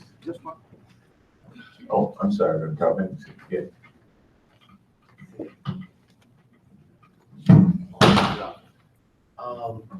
Are we talking about having two sets of numbers? No. What we just talked about? No, I don't think so. If the president is talking about doing the numbers according to our peers, and the board is talking about doing the numbers another way, that's like two different sets of numbers. Well, we can break it out for this body if it is your desire. I think that's what was requested, that you think you want to see a breakout of full-time equivalent students, part-time students, dual enrollment students participating in the Connect program. We can do that for your review. I'm just suggesting, however, that we don't adopt a practice where we're breaking that out for public consumption. And that's my point, because when I was chairman of the Legislative Affairs Committee, when we go to the legislature, that would happen sometimes. You get different numbers from the same school. Right. So we got to figure out when we do this, that we balance that, because one legislator is telling me, but your numbers are saying this, and another is saying this. And then I got confused. Right. And he was getting some information from a board member over against the information that actually came from the institution. Right. And legislators, they don't always be able to have the ability to know the difference. Right. You could actually end up with a much lower number and end up messing up your funding formula or something. Let me see if I'm getting correctly. The request that was made by Dr. Towers and subsequently agreed with Dr. Felton, that would be an internal count. Yes. Correct on that? Yes. And to avoid what you're talking about, Reverend Towers, is we have to compare with our peers for the external. I understand that, but the legislature ends up with numbers from board members. Oh, I get you. That's what happened to me when I agree with what he's saying. I get you. When I was testifying or something before a committee, and I got ambushed with something different. And one thing was official, and another thing was some kind of internal informational piece, and I didn't know the difference, so I couldn't defend it. I'm just saying that we got to keep that in mind. That was an experience I had at the legislature. Right. With some of the same kind. Very good point. Now let's get an update from the Baton Rouge campus. Yes, and I would, ask Dr. Dumas if he would be so kind as to provide an overview of our program. Good morning. Mr. Chair, Mr. President, members of the board. Each of you should have by now a handout reflecting our 2016 fall enrollment as of yesterday. Also a side-by-side comparison of how it compares to 2015. As best we could, we have broken out those categories that I've heard questions about this morning. Our dual enrollment students fall in the last column, the transient non-degree seeking students. I just spoke with Dr. Carpenter again, and there are about 135 dual enrollment students here currently. All of them have not finalized the registration process. So we are working still as of this morning. You see that number is of the 14th class day, which was September 14th, our census date reporting. The side-by-side comparison you have is census date 15 to census date 16 for the fall semester. And as of this morning, there are currently 6,329 students with active schedules on the campus. Of course, 6,206, and these are the campus numbers that I'm giving. They do not include 48 online students. 6,206 have paid, but there are another 123 students who are still enrolled in classes for one reason or another. They have gotten permission from either my office, the system office, or either business and finance, who are still working out arrangements for them to finalize and complete the registration process through payment. 123. You said, how many online? That's something like. 48, yes, sir. That's something what EOSERV is supposed to have been doing, or that's? Those are the students that are enrolled presently in what EOSERV formally provided. There are 48 students enrolled in our online degree program. So that's it for the whole time, 48 students? For the fall semester, yes, sir. Online. What should it be? I'm not certain. I can't speak to what it should have been. Ms. Hill, I don't see Ms. Hill present. She handles online enrollment for the Baton Rouge campus. That's pretty low, what you think? I don't have no opinion, Mr. President. I think it is. That's way low. If you gotta do something with that because you're losing money, it's not worth doing. Something is going wrong with that. I mean, I'm looking at all these other universities like Northwestern, it's in the newspaper saying how great they are. And I think maybe we need to call them or do something because we paying people to do it, not getting it done. We need to look at that. The fall, the second to last sheet of your document speaks to the online student status for fall 2016, the second to last. Somebody got to go out and market this university, and that's what's not happening. And not you, don't get me wrong, but I'm saying that was supposed to be the wave of the future. Paid all that money into EOSERV, and I think we got rid of them, but we got to do better. You said next to last, what's the title? Is it Strategies for Enrollment Improvement? I don't think that's the correct document, Mr. Chair, that you're looking at.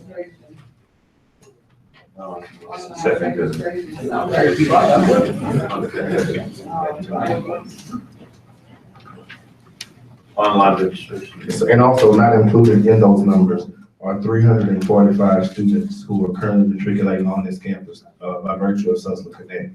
199 of those who reside on campus in our residential facilities. So those numbers are not included. We're not allowed to include those students. Susla Connect, 345 students. Yes, ma'am. What about that new program? The new program that we had for criminal justice, we had talked about that there. Does that number include those people? There, Mr. President. Yeah, I think in particular,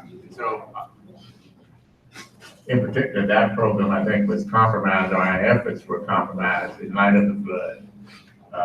It's my understanding that there was considerable momentum that was being advanced to enroll those students in that new criminal justice program.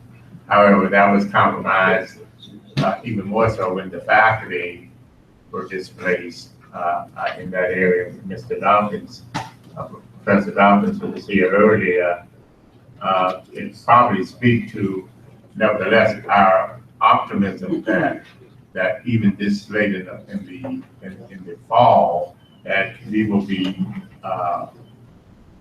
opening a new section, I believe in October, where we have anticipation of enrolling a significant number of students in online instruction. Want to put EOServe in context because this board did authorize me to share with EOServe our notice that we believe that they had reached the contract with university. That notice, however, had some stipulations that allowed them up to 90 days to cure any breaches. And that 90-day grace period took us all the way up to June of 2016, which prohibited us from enrolling any students online. In addition to that, because we were in the midpoint of the summer, because they were hosting students in June, we could not start our online program until July of this year, such that now we are independent from EOServe.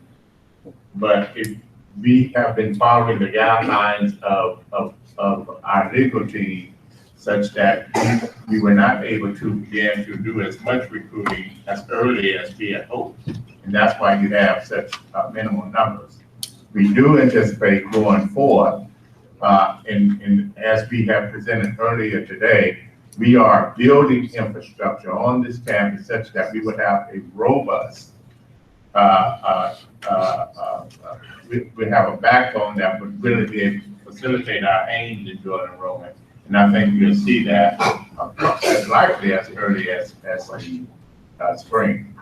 And I like Dr. Dumas to also just kind of reflect on, there's been some questions about the effect of this flood on our enrollment. I want him to elaborate on that. I could tell you at LSU, even at Baton Rouge Community College, who suffered almost a student decrease of 1,400 students, we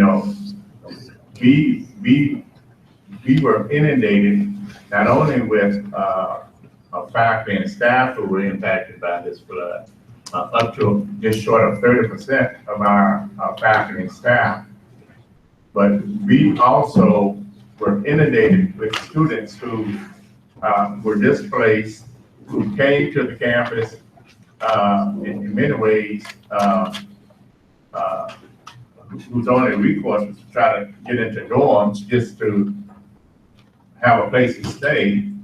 And quite frankly, I believe that they went to other institutions because they had housing accommodations in light of their displacement here in Baton Rouge. But I want you to just kind of speak a little bit, Dr. Dumas, on the reality and the impact of that flood on our enrollment. Yes, sir, Mr. President. We've been losing students for 3 years, so the storm, I'm just. We didn't lose any last year. Okay, all right, so we didn't, the numbers, I thought we did. No, sir. There was an overall enrollment increase and a 31% increase in the freshman class last year. Yes, sir. What President Belton asked you to expand on. Yes, basically, to echo what the president has already stated, we were contacted, of course, the flood, there was no advance warning, not much opportunity for preparation. 2 months or a month before the flood happened, all signals and all indicators pointed to an increase in enrollment, primarily as it related to freshmen and also returning students, based on the trends and those components that we've considered every year to predict our enrollment. Immediately thereafter, there was a change in that. Students, we were contacted by individuals who said either the financial implications or the mental implications of having lost everything that they had, parents, vehicles, homes, parents not working, just not mentally prepared or financially prepared to meet the demands of what the semester would bring. and they opted, in their best interest to sit out another semester. And we're hopeful that we have put things in place to remain in contact with them and remain engaged, so that as early as spring 2017, we hope that they will continue their educational pursuit. Thank you. Mr. Lawson. Just, I've been asking for quite some time, and I know obviously you're doing it, because you just indicated you stay in touch with them, and you know what happened with many of them that didn't register. But again, from the system office on down, and I probably had pushed it since you've been president, we need to know, and I'm asking for empirical data. We need to know why students are not coming, and we need to know why they're leaving. And I want to see the statistics on it. Then we can figure probably some of the problems we're having with getting them here, and maybe why they're leaving. And I'd like to see that driven from the system level on down, and where we can analyze various campuses. Okay. Are there any other questions for Dr. Jones? Mr. Hilliard. Now, I don't know where we implement this, but some universities use in-course surveys. And I don't know if that's something that we can do, especially now that we have the new online tools available. I think we should take advantage of that and kind of get a team together. I know you mentioned a few virtual teams that we need to get together, and a lot of that's really behind on as far as marketing, including for social media, but that would be one of the things we could use, tools we could use to address what you were asking for. At the end of the term, students are allowed, are sent a link and given the opportunity to go in and rate their instructor's performance, but more importantly, as it speaks to what Mr. Lawson just referenced, there are exit interviews when each student has to go through a somewhat rigorous process to withdraw from the institution. There are several signatures that have to be obtained, of course, for financial clearances and accountability sake. But we have started, it's not necessarily formalized, but there will be a more intense discussion with students when they make the decision or come to us to say, I'm discontinuing my matriculation at this point for whatever reason. Of course, there are some instances where if it's something with the military or those types of things that are not debatable, they have to go. But for financial reasons, family issues, when students express that those are the reasons that they are discontinuing matriculation at a certain point, we will have a retention counselor to speak with them to see if there's anything on the institution's part that we can do, hopefully to allow them to maintain their enrollment but be successful. Of course, if there are issues that we think would impede their ability to be successful in their courses, then we would reluctantly encourage them to do what's best for them. But we will do all that we can to ensure that students, we have information to provide to you that indicate those students that do decide to leave, what has caused that to happen. Chairman, yeah. Follow-up question. Chairman, I want to know, he has a natural tendency to turn left. He's right there looking. I'm sorry, Mr. Chairman. That's okay. I want to follow up on both Mr. Lawson's observation and Dr. Dumas's comment about surveying students. Is it possible for us to extend X number of students didn't come back this semester? Can't we send out a questionnaire or some survey instrument to the students who didn't come back to inquire as to why they didn't come back, and the many different ways in which that might be configured? Sure. In other words,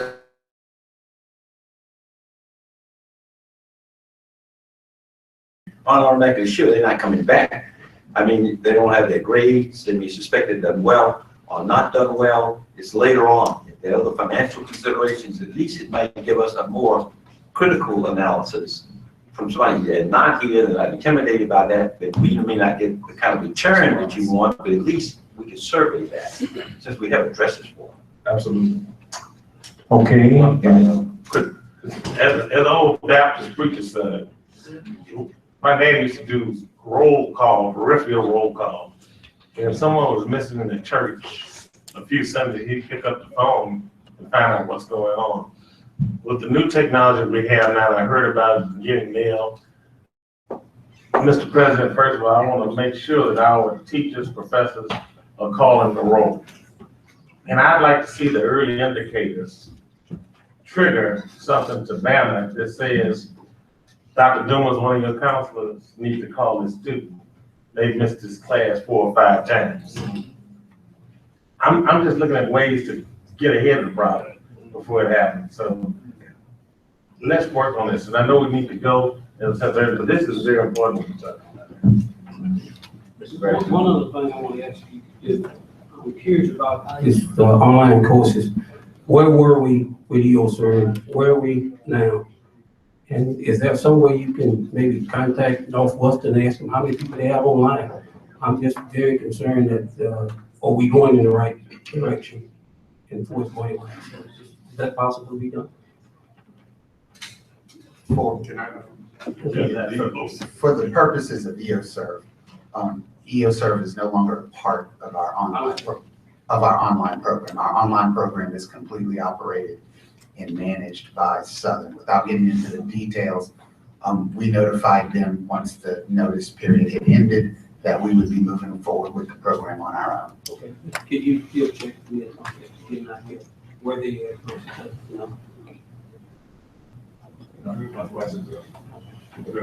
Yes, sir, we can find that for you. Yes. Thank you. Talk about the Baptist church. Did you have a question for Dr. Newman? I really wanted to, and I've spoken with Dr. Dumas much this summer, and I would just like to say personally, thank you for all of the services that you do, and you have not dropped the ball not one time when I've called you, and you know I've called or text you more than probably most. You know, you're watching me drop this head. But I want to say that at some point, I feel that we really need to look at our customer service as far as, and I know you and I have discussed it, and I was trying to reserve the time, so I didn't want to bring it necessarily to the board. But I think customer service and student counselor service is something that we need to take a strong look at, and we need to restructure or reorganize our customer service, and I'm gonna stop there. Yes, ma'am. Okay, thank you. That's what I'm looking for, right? Okay, thank you, Dr. Loomis. Dr. Pierre, you want to make a report? Yes, sir. Okay, thank you.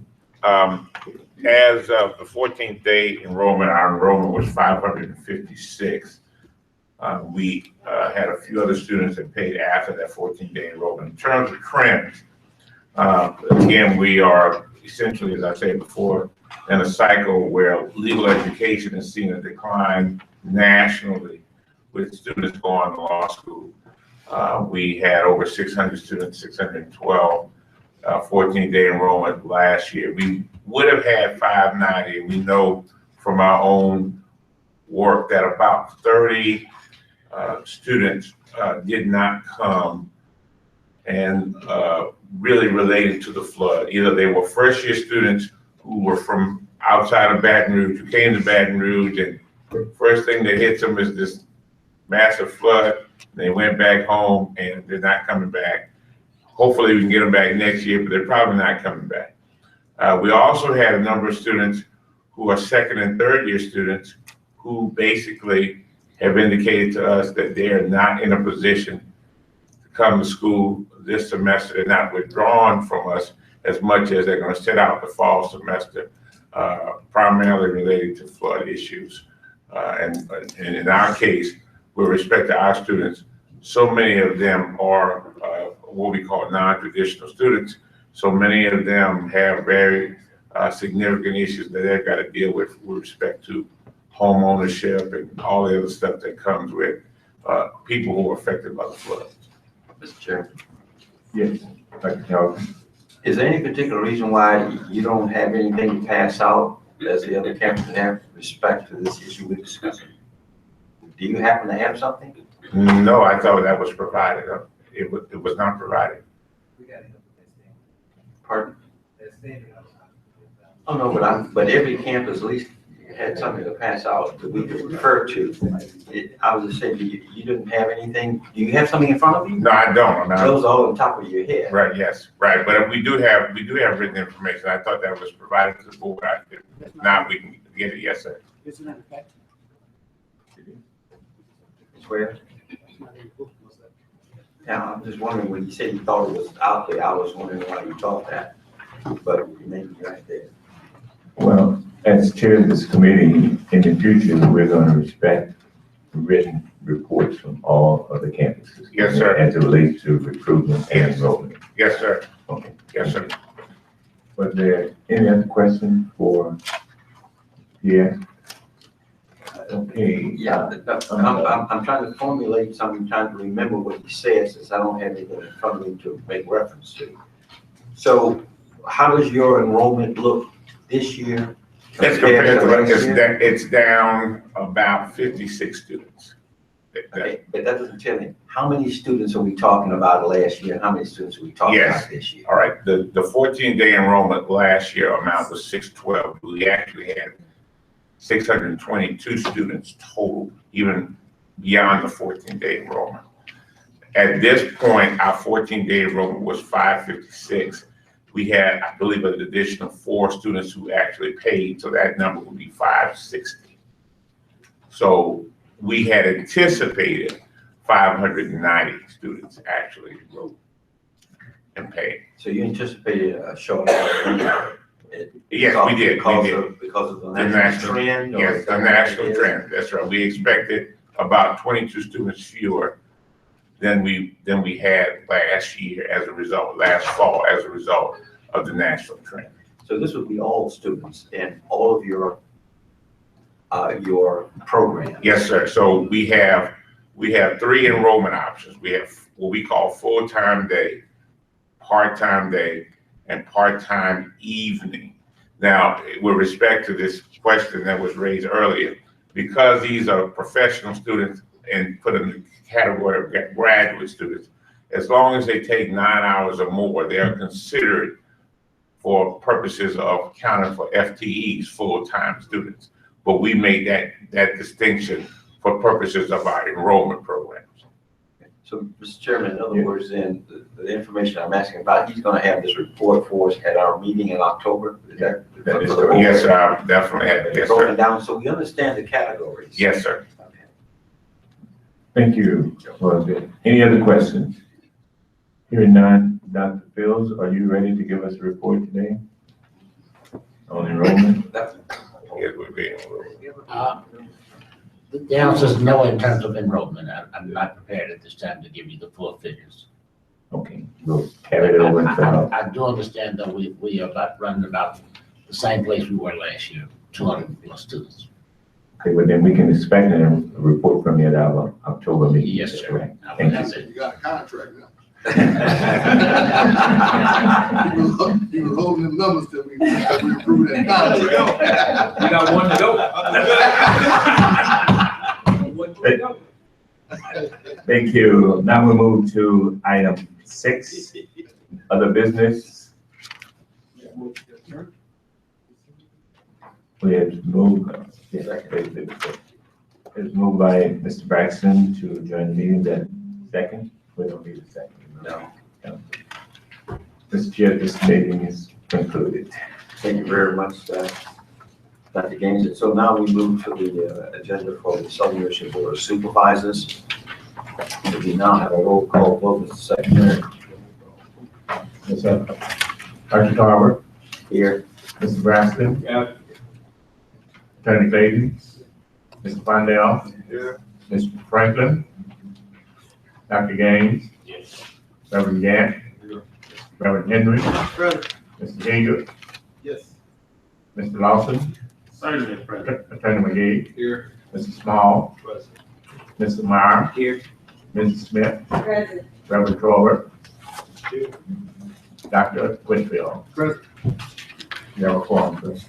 Thank you very much, Secretary.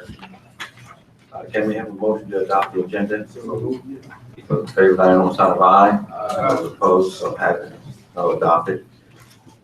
Item number 4, public comments. Are there any public comments at this time in reference to items on the agenda for the Board of Supervisors? Seeing no one, we'll move on to the next item. Oh.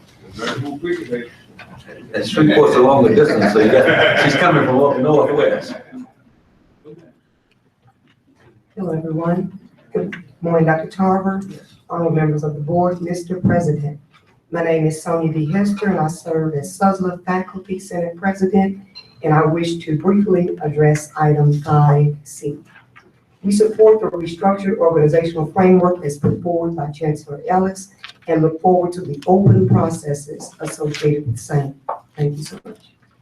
Thank you very much. Certainly nice, Ms. Hester. Any other comments? Seeing none, hearing none, we move to item 5, action items. Yes. I move the adoption of 5A, B, and C. I'll second. We're probably moving second that we consider items 5A, B, and C.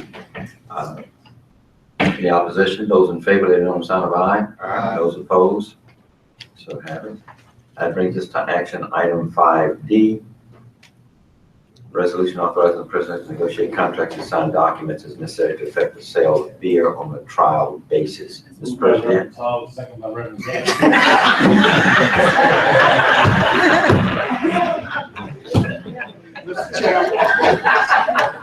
I will move to put it on for discussion. Thank you very much, Jim. So we go to discussion. Now we can open discussion. Mr. President, you want to introduce this to us? Thank you, Mr. Chair and members of the board. As you know, it has been our aim to really try to enhance the game day experience at Muffet Stadium. At our last game, we explored really trying to shape a club-style environment where in the end zone club, in the end zone field house, where we provided for food accommodations in the lobby. We installed some additional televisions. Our aim is to really enhance that even more. So as we progress through the season, one of the thoughts of again trying to enhance the game day was to give consideration to selling beverages or beer to the fans who attend the game. The aim, again, is to just kind of stimulate the excitement of the game. But people in the stadium primarily, such that we could really begin to, again, market the university, appeal to more corporate entities to help support athletics and the university, and where we could enjoy some compensation as a result of this initiative. So we have since been guided by Mr. Winston McCure, who has really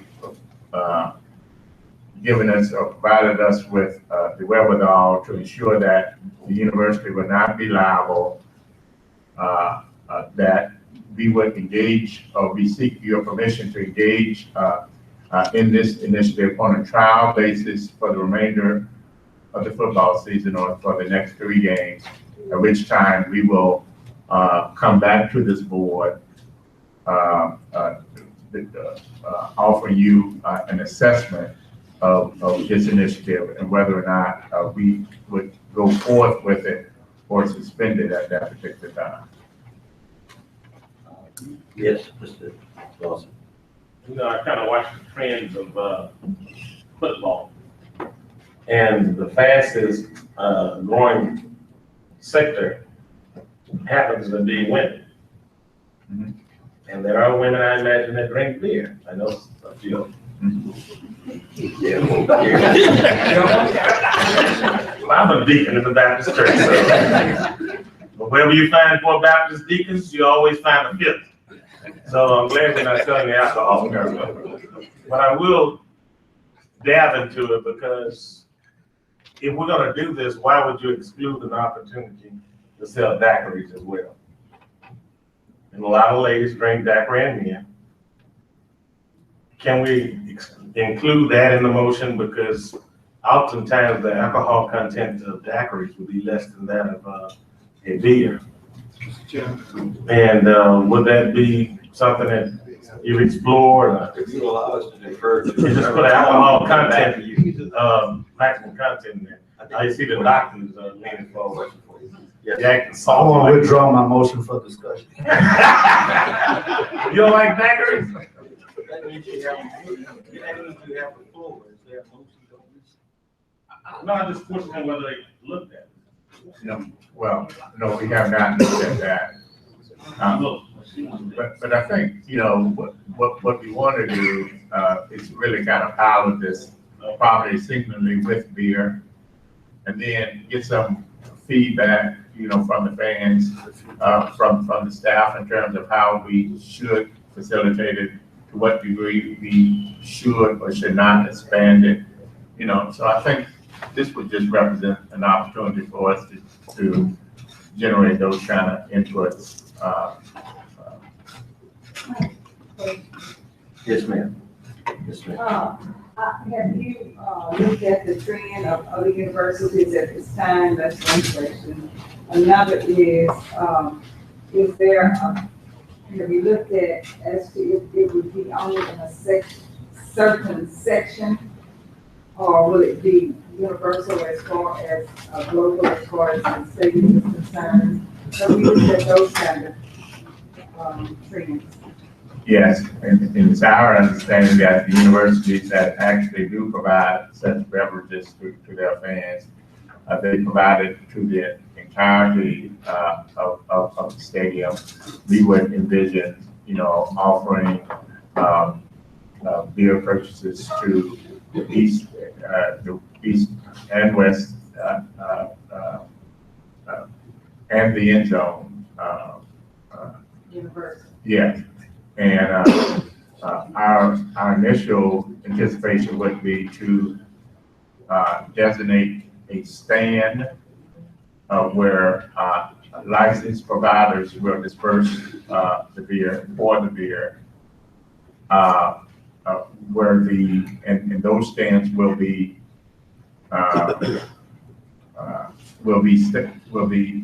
stationed on throughout, you know, both sides of the stadium. Yes, sir, Mr. Baxter. From previous, I'm not a beer, but from previous games that I go to, sometimes we used to slip beer in it, and what's gonna stop me from bringing my own beer? We used to slip. What's gonna stop me from bringing my own beer, and how is it gonna be tapped? It's gonna be tapped, yeah. It's gonna be tapped, but I should also say that we are moving forward, and I think we're gonna be required to, as early as next year, I believe, LSU is doing it this year, but there's gonna be a requirement for clear container prior to getting into the stadium. Yeah, and so, and we do anticipate, you know, providing additional security to ensure that, you know, we are regulating the disbursement of beer. Actually, we feel like our fans are going to be responsible, but nevertheless, we're going to provide some assurance that we can manage that. You say clear containers? Yeah. The White House have the Baptist preachers. Clear bags. Oh, okay. I thought the first year. Yes, Mr. Fondale. I do want to say, want to say to the president, as far as being innovative in doing this, I know other universities have done it in the state of Louisiana, and they've had some success. But one of the things is the liability portion. It will not be on the university. So I know, you know, we have students, we have other folks that are there, but it's going to be governed at that time with the particular person who's given that contract. So I'm in support of it totally, moving forward with the resolution. Senator Whitfield? Kind of addressing what you asked, there are over 40, major college football schools that are selling alcohol or beer. I think LSU stops at halftime in only a certain area where you can't get it, but I think the key to it is they are doing wristbands and they're screening. And just like Myron said, and I don't think anybody on this board has ever done it, but many people sneak alcohol into those games. Right. So we will at least have some control over what's going on, but it's happening anyway. There's a lot of drinking that goes on outside the state as well. So you talk about Texas made $1.8 million in 2012 off of beer sales. And I think it was West Virginia that generated over $600,000 in a season. So I mean, it's potentially good income. And the more home games we have would help that as well. But I think it's something we should at least consider. The question I had, I don't understand, how we missing 3 weeks of football? So when you look at it, it's 3. It's 3. I don't know how this schedule come about. You're talking about losing money. How much money did we lose by not having 3 more games? So I can understand an off game, but we off for 3 weeks. It's the schedule with the SWAC. It's not the schedule that it came out that way. So somebody should, somebody got to take a look at the university out there. It's us, it's the other universities. Could you speak a little louder, Mr. Costello? I can't hear you. Yeah, what we're saying is the schedule came from the SWAC and the way it was scheduled, just the SWAC games. The other universities are facing the same thing. We used to have a week off right before the Bayou Classic, but because of the way the scheduling was and the way we have so many games that we have to play, that's kind of how we got to that particular point. But you couldn't play a non-conference game just to keep the. Well, we only have so many we're scheduled. We within our where we need to be at. We couldn't schedule any other games in that period of time. So it's uncommon. I mean, I was the same way when I first saw it. It's important because we losing money. Yeah. Is there any further discussion on the question of beer? If not, is there a motion to been moved? Second? Been properly moved in second. We pass the resolution. Any discussion? All those in favor, let me know, sign of aye. Aye. Those opposed? That's it. I abstain. I guess 2 abstentions. Reverend Henry, Reverend Talbot. One absent. Reverend Gann on there. And Reverend Gann said that. Okay. Thank you. And so I have it, so motion passes. Thank you very much. That makes us now down to information item number 6, System President's Report. Mr. President. Yes, thank you, Mr. Chair and members. Let me just, I'm going to try to be as brief as possible. I do want to give you an update as relates to the SUNO Chancellor search. Yes. You should know that at the point of the deadline, we received 6 applications from applicants who asked for your consideration. The search committee will, in effect, be meeting on Tuesday to begin their preliminary evaluation of those candidates with the aim to begin interviews October the 13th. And so I would just like to acknowledge the chairs for that committee. They include Mr. Charles Wright, who is a corporate executive in New Orleans, and Ms. Gloria Moultrie, who's here today. Could you please stand? I just want to formally express my appreciation for your leadership, the leadership of Mr. Rice, and members of the search committee for the diligence that you've engaged in today. So we look forward. Thank you, Ms. Matthews and Ms. Moultrie. I'm sorry. Let's give them an applause. And we look forward again as early as next week, engaging with members of that search committee as they begin their work. Also, just wanted to call attention to the mug and the cap that is at your respective stations. The SUBR campus has embarked on a aim to just kind of refresh our brand. You may have at your desk these examples that kind of share with you where we the branding that has been available to us for a number of years. I want to say a couple of decades. And the new SU logo that we are adopting, and we are trying to disseminate this such that we will be consistent. Where's the logo? You should have that at your table. Oh, okay, we have it. I'm sorry. But I wanted to, but those would be the new logos, and it is, and one of the things that we want to make sure is that our brand is consistent, given anything that we publish from here forth. So, Mr. President, I think you ought to give all the board members jackets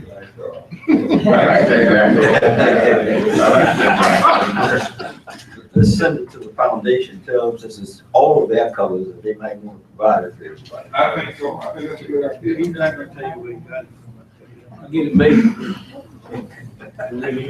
also just want to just kind of make note of our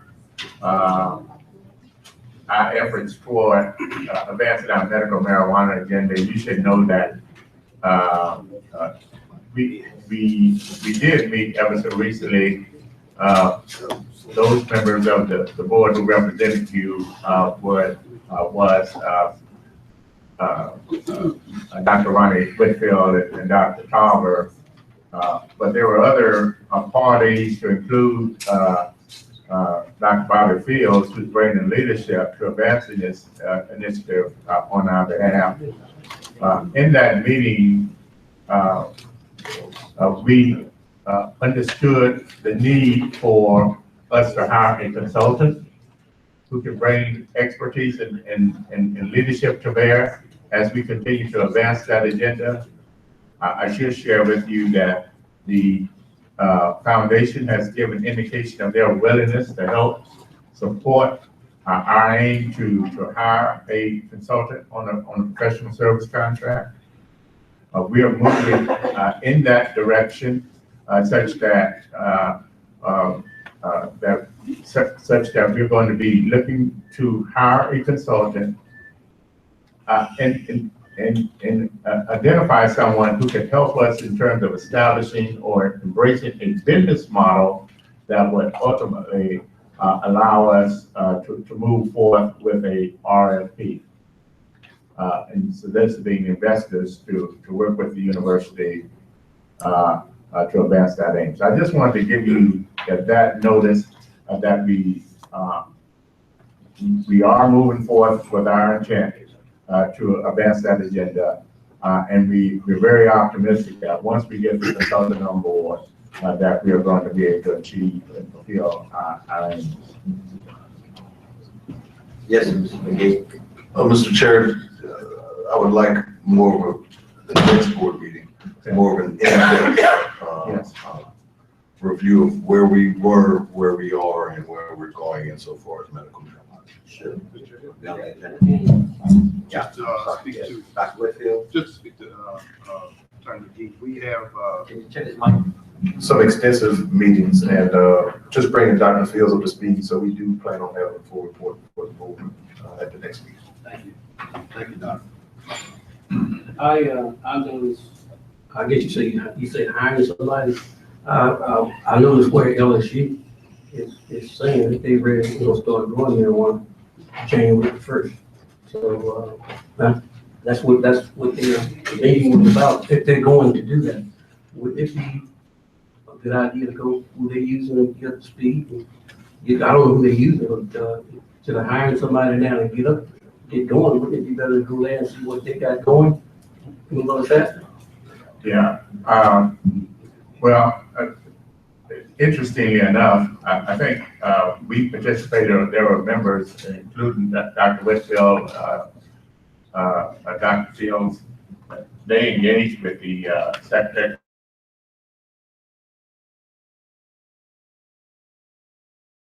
Where are we? What progress is being made? It was my sense that through that interaction, there is some some confusion as to, it would appear that we're probably making just as much progress as LSU. So we just believe at this particular time that there is indeed, that we would benefit from an expert, a consultant who, in fact, could, offer some guidance to us. And in a very holistic way, because there's other interventions with foundations, other organizations will have to be considered before we can do anything. Dr. Whitfield, you want to add something? Just this last comment, Calvin, so that you'll know, this is, and for everyone to know, this is a brand new industry. In Colorado and California, where they have other means of delivery systems where you can actually smoke, vaporize, you can use all delivery systems, and they may have recreational as well as medicinal marijuana. We won't be in that same market. So we have to look at things called a capture rate, which we'll go into more detail about, but you have to look at the number of patients. But more importantly, as a physician, you have to have physicians that are willing to write this or recommend this. We're not writing prescriptions, we're recommending. So there's still some miseducation of physicians or lack of knowledge from physicians, so they're fearful because this is still Schedule I drug, which means there's no medicinal value, and it's not even allowed to be studied recreationally. So most of the random controlled trials that have been done on medical marijuana have very small numbers of people. So in order for us to really move forward with this, we do need to have some shelter protection of the university as well as the foundation.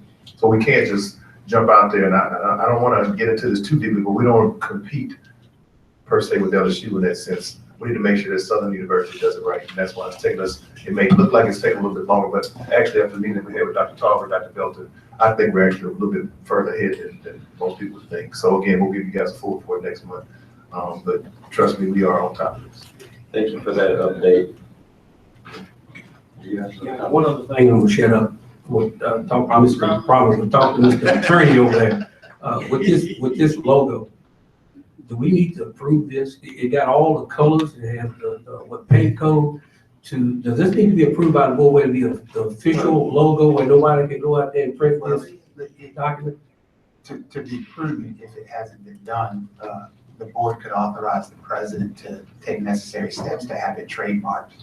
I mean, we already did that. You do it again. So, no, what I'm saying is that something that did in addition here that we didn't do before? I don't know this. All of those marks have been registered with our trademark carrier, CLC. They already have those brands on file, and we gave them the colors. We've eliminated colors. So now if a person wants to use any of those marks, they have to go through an approval process through CLC. And we work with them, we've met with them a couple of times, we work with them and put all those marks on there before we roll them out. So they've already been captured and put on in our system. Mr. Lawson? I mean, I concur with Vice Chairman. I think it's what our attorney alluded to, out of sheer cautiousness.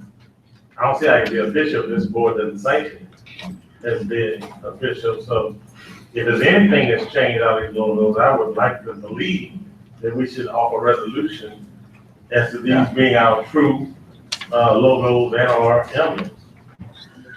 That's why I asked the question. That's why I asked the question earlier, because we had already adopted most of these. So that's why I asked, is that something new or different than what we had before? Otherwise, everything here is already captured. Yeah, all of those things have been captured. They've just been changed in the color. We're just using it. But if there's change, then it's. Well, see the change. I just make a motion but just make a motion to approve the new logo. It's done on the agenda. But now, does this stop people from going out there on the side of the street doing this? Well, it doesn't necessarily stop them, sir. But they gotta buy for these revenue. Okay. Want me to? Yeah. Okay, the process works like this. If you want to use one of the marks on the letter on the sheet, or any of the other approved marks we have registered with CLC, you're supposed to get approval from our, Al Harrell is the person who approves that. We also have a process that at the games that we do a walkthrough, and we go to all the vendors, they have them all over the city, and we check with them on game day. And if they're not, they don't have the registered emblem on them, we shut them down or take the goods. So that's what we've been doing for the last couple of football seasons. Okay, we have Reverend Gant and then Reverend. Mr. Chair, what I thought about that, yesterday, I think I was out on Airline Highway. And on the corner was a vendor that had a lot of some university paraphernalia. So I was questioning whether we just do this on game day or do we periodically check to see if these vendors are certified. Because that was a big tent out on, I think, the Airline Highway when I was over.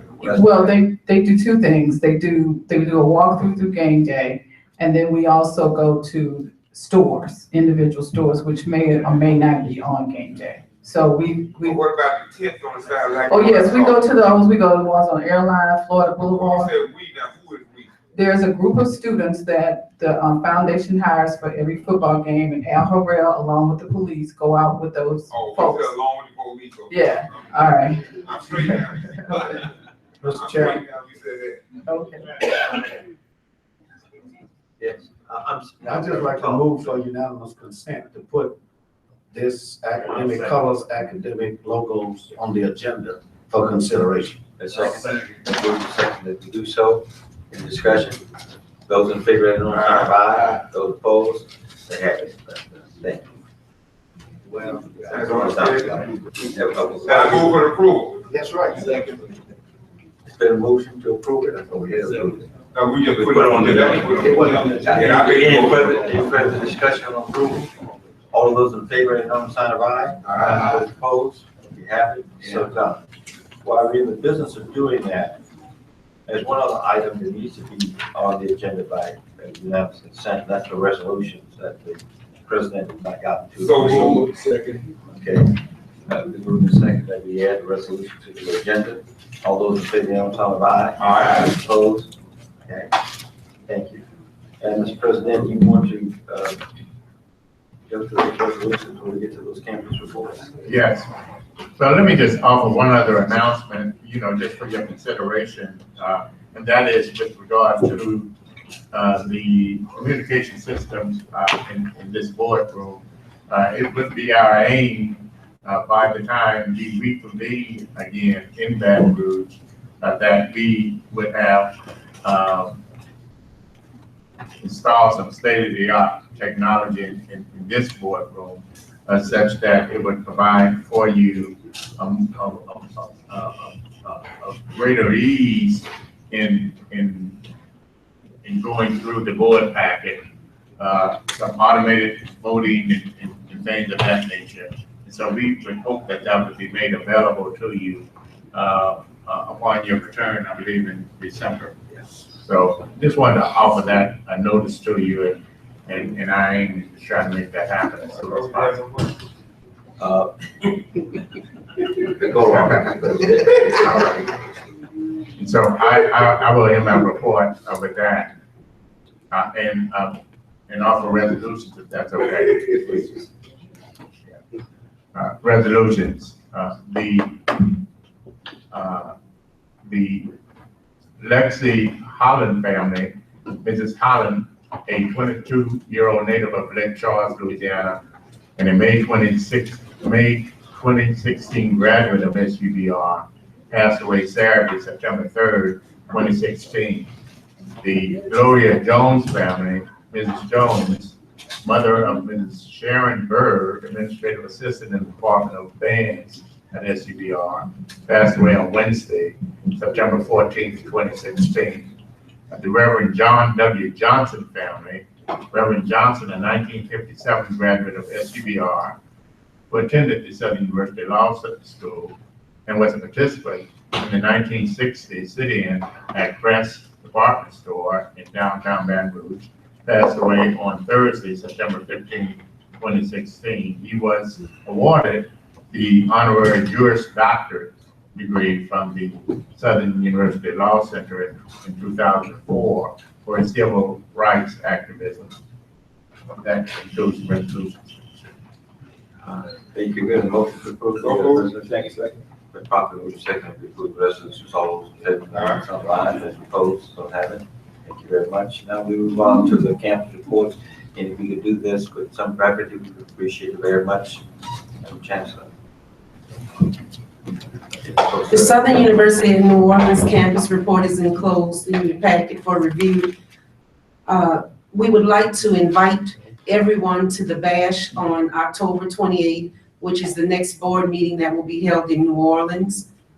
And there are no further updates or information to be added at this time. Thank you. Yes, sir. The packet for the Sustler campus included would like to bring light to the fact that on next Friday, October 7th at 10:30, we'll be having a photo shoot at Independence Bowl in Shreveport to really kick off our 50th celebration. If there's anybody in Shreveport that would like to come up to participate in the photo shoot, we would love to have you there. Also, if you're interested in participating in the on the 50th Planning Committee, please contact Dr. Melville Williams. Thank you. Chancellor. The Southern University Action report is in your booklet, and but in addition to it, I would like to bring you up to speed on a number of things that we've done. I mentioned already about the Eula Massengill Child Care Center. It should be coming on board in January. People have mentioned it being a daycare center. It's really not a daycare center, but it will do some of the things that's required by the USDA, which is funding it. Additionally, the Jetson facility, I think, Jetson property, we have made arrangements to acquire it. There's approximately 400 acres, including facilities. And we are now talking with the Division Administration to acquire this property, and it will be used in addition to the experiment station up there. So it'll bring the total land mass up there to approximately 800 acres. And there'll be a lot more to be said about that as we move forward. We are trying to bring to light the fact that we are a land-grant institution, a land-grant campus. And to that end, we have contracted with the Digest to have a land-grant campus corner, so that every week we will have something going on about the land-grant campus and what's happening within it. In terms of recruitment, we're aggressively moving forward to reestablish the value program, which was responsible for having the best national recruitment program in the nation roughly 20 years ago. That will be coming back on board, and we have somewhat neighborhood of 8 different value programs, beginning agriculture, youth opportunities unlimited is the acronym. We're doing that. We've asked each faculty and staff to recruit 5 students per year. It'll be a part of their assignment responsibility. We ask each student to recruit 2 students. And so that should bring us on target with doubling and tripling our enrollment as we go forward. Additionally, we're talking with all the alumni chapters in the state of Louisiana and elsewhere, and asking them to identify 2 volunteers per parish, and they will serve as our boots on the ground in terms of recruitment. Every recruitment day in a given parish should have a representative from Southern University, from Southern University land-grant campus. And so we won't have to necessarily always go to those parishes for recruitment days or whatever other kind of activities. They will be doing it for us, and we provide all the necessary recruitment materials to include a tablecloth that will say Southern University land-grant campus.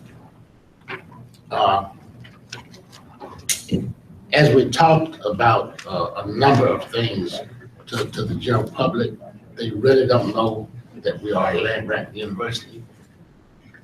They understand the A&M, but they don't know the real meaning of that. And so we're trying to emphasize what land grant's about. And to that end,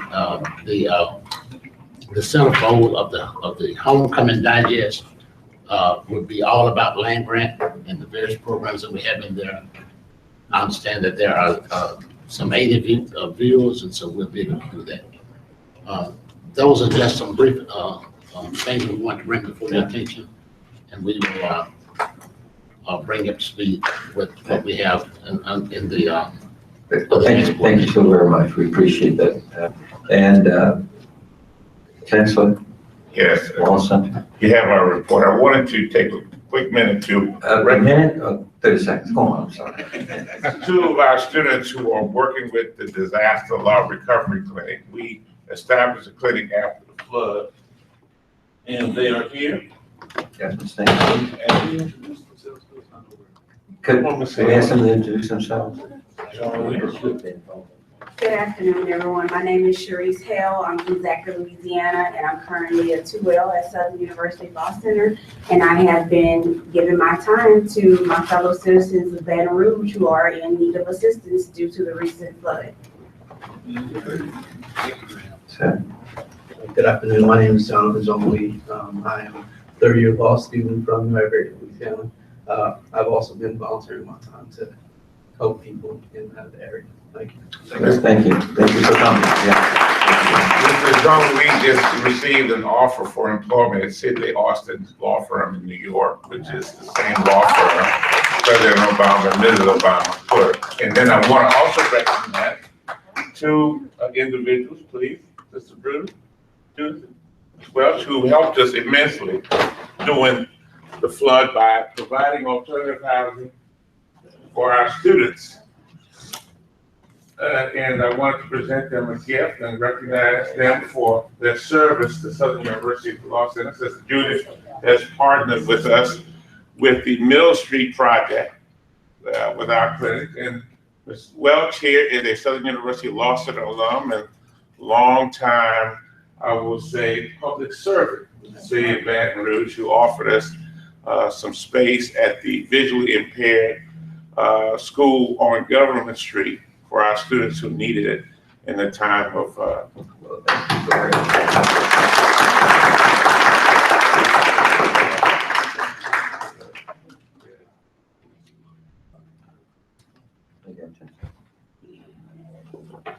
That's it. Thank you. Thank you so very much.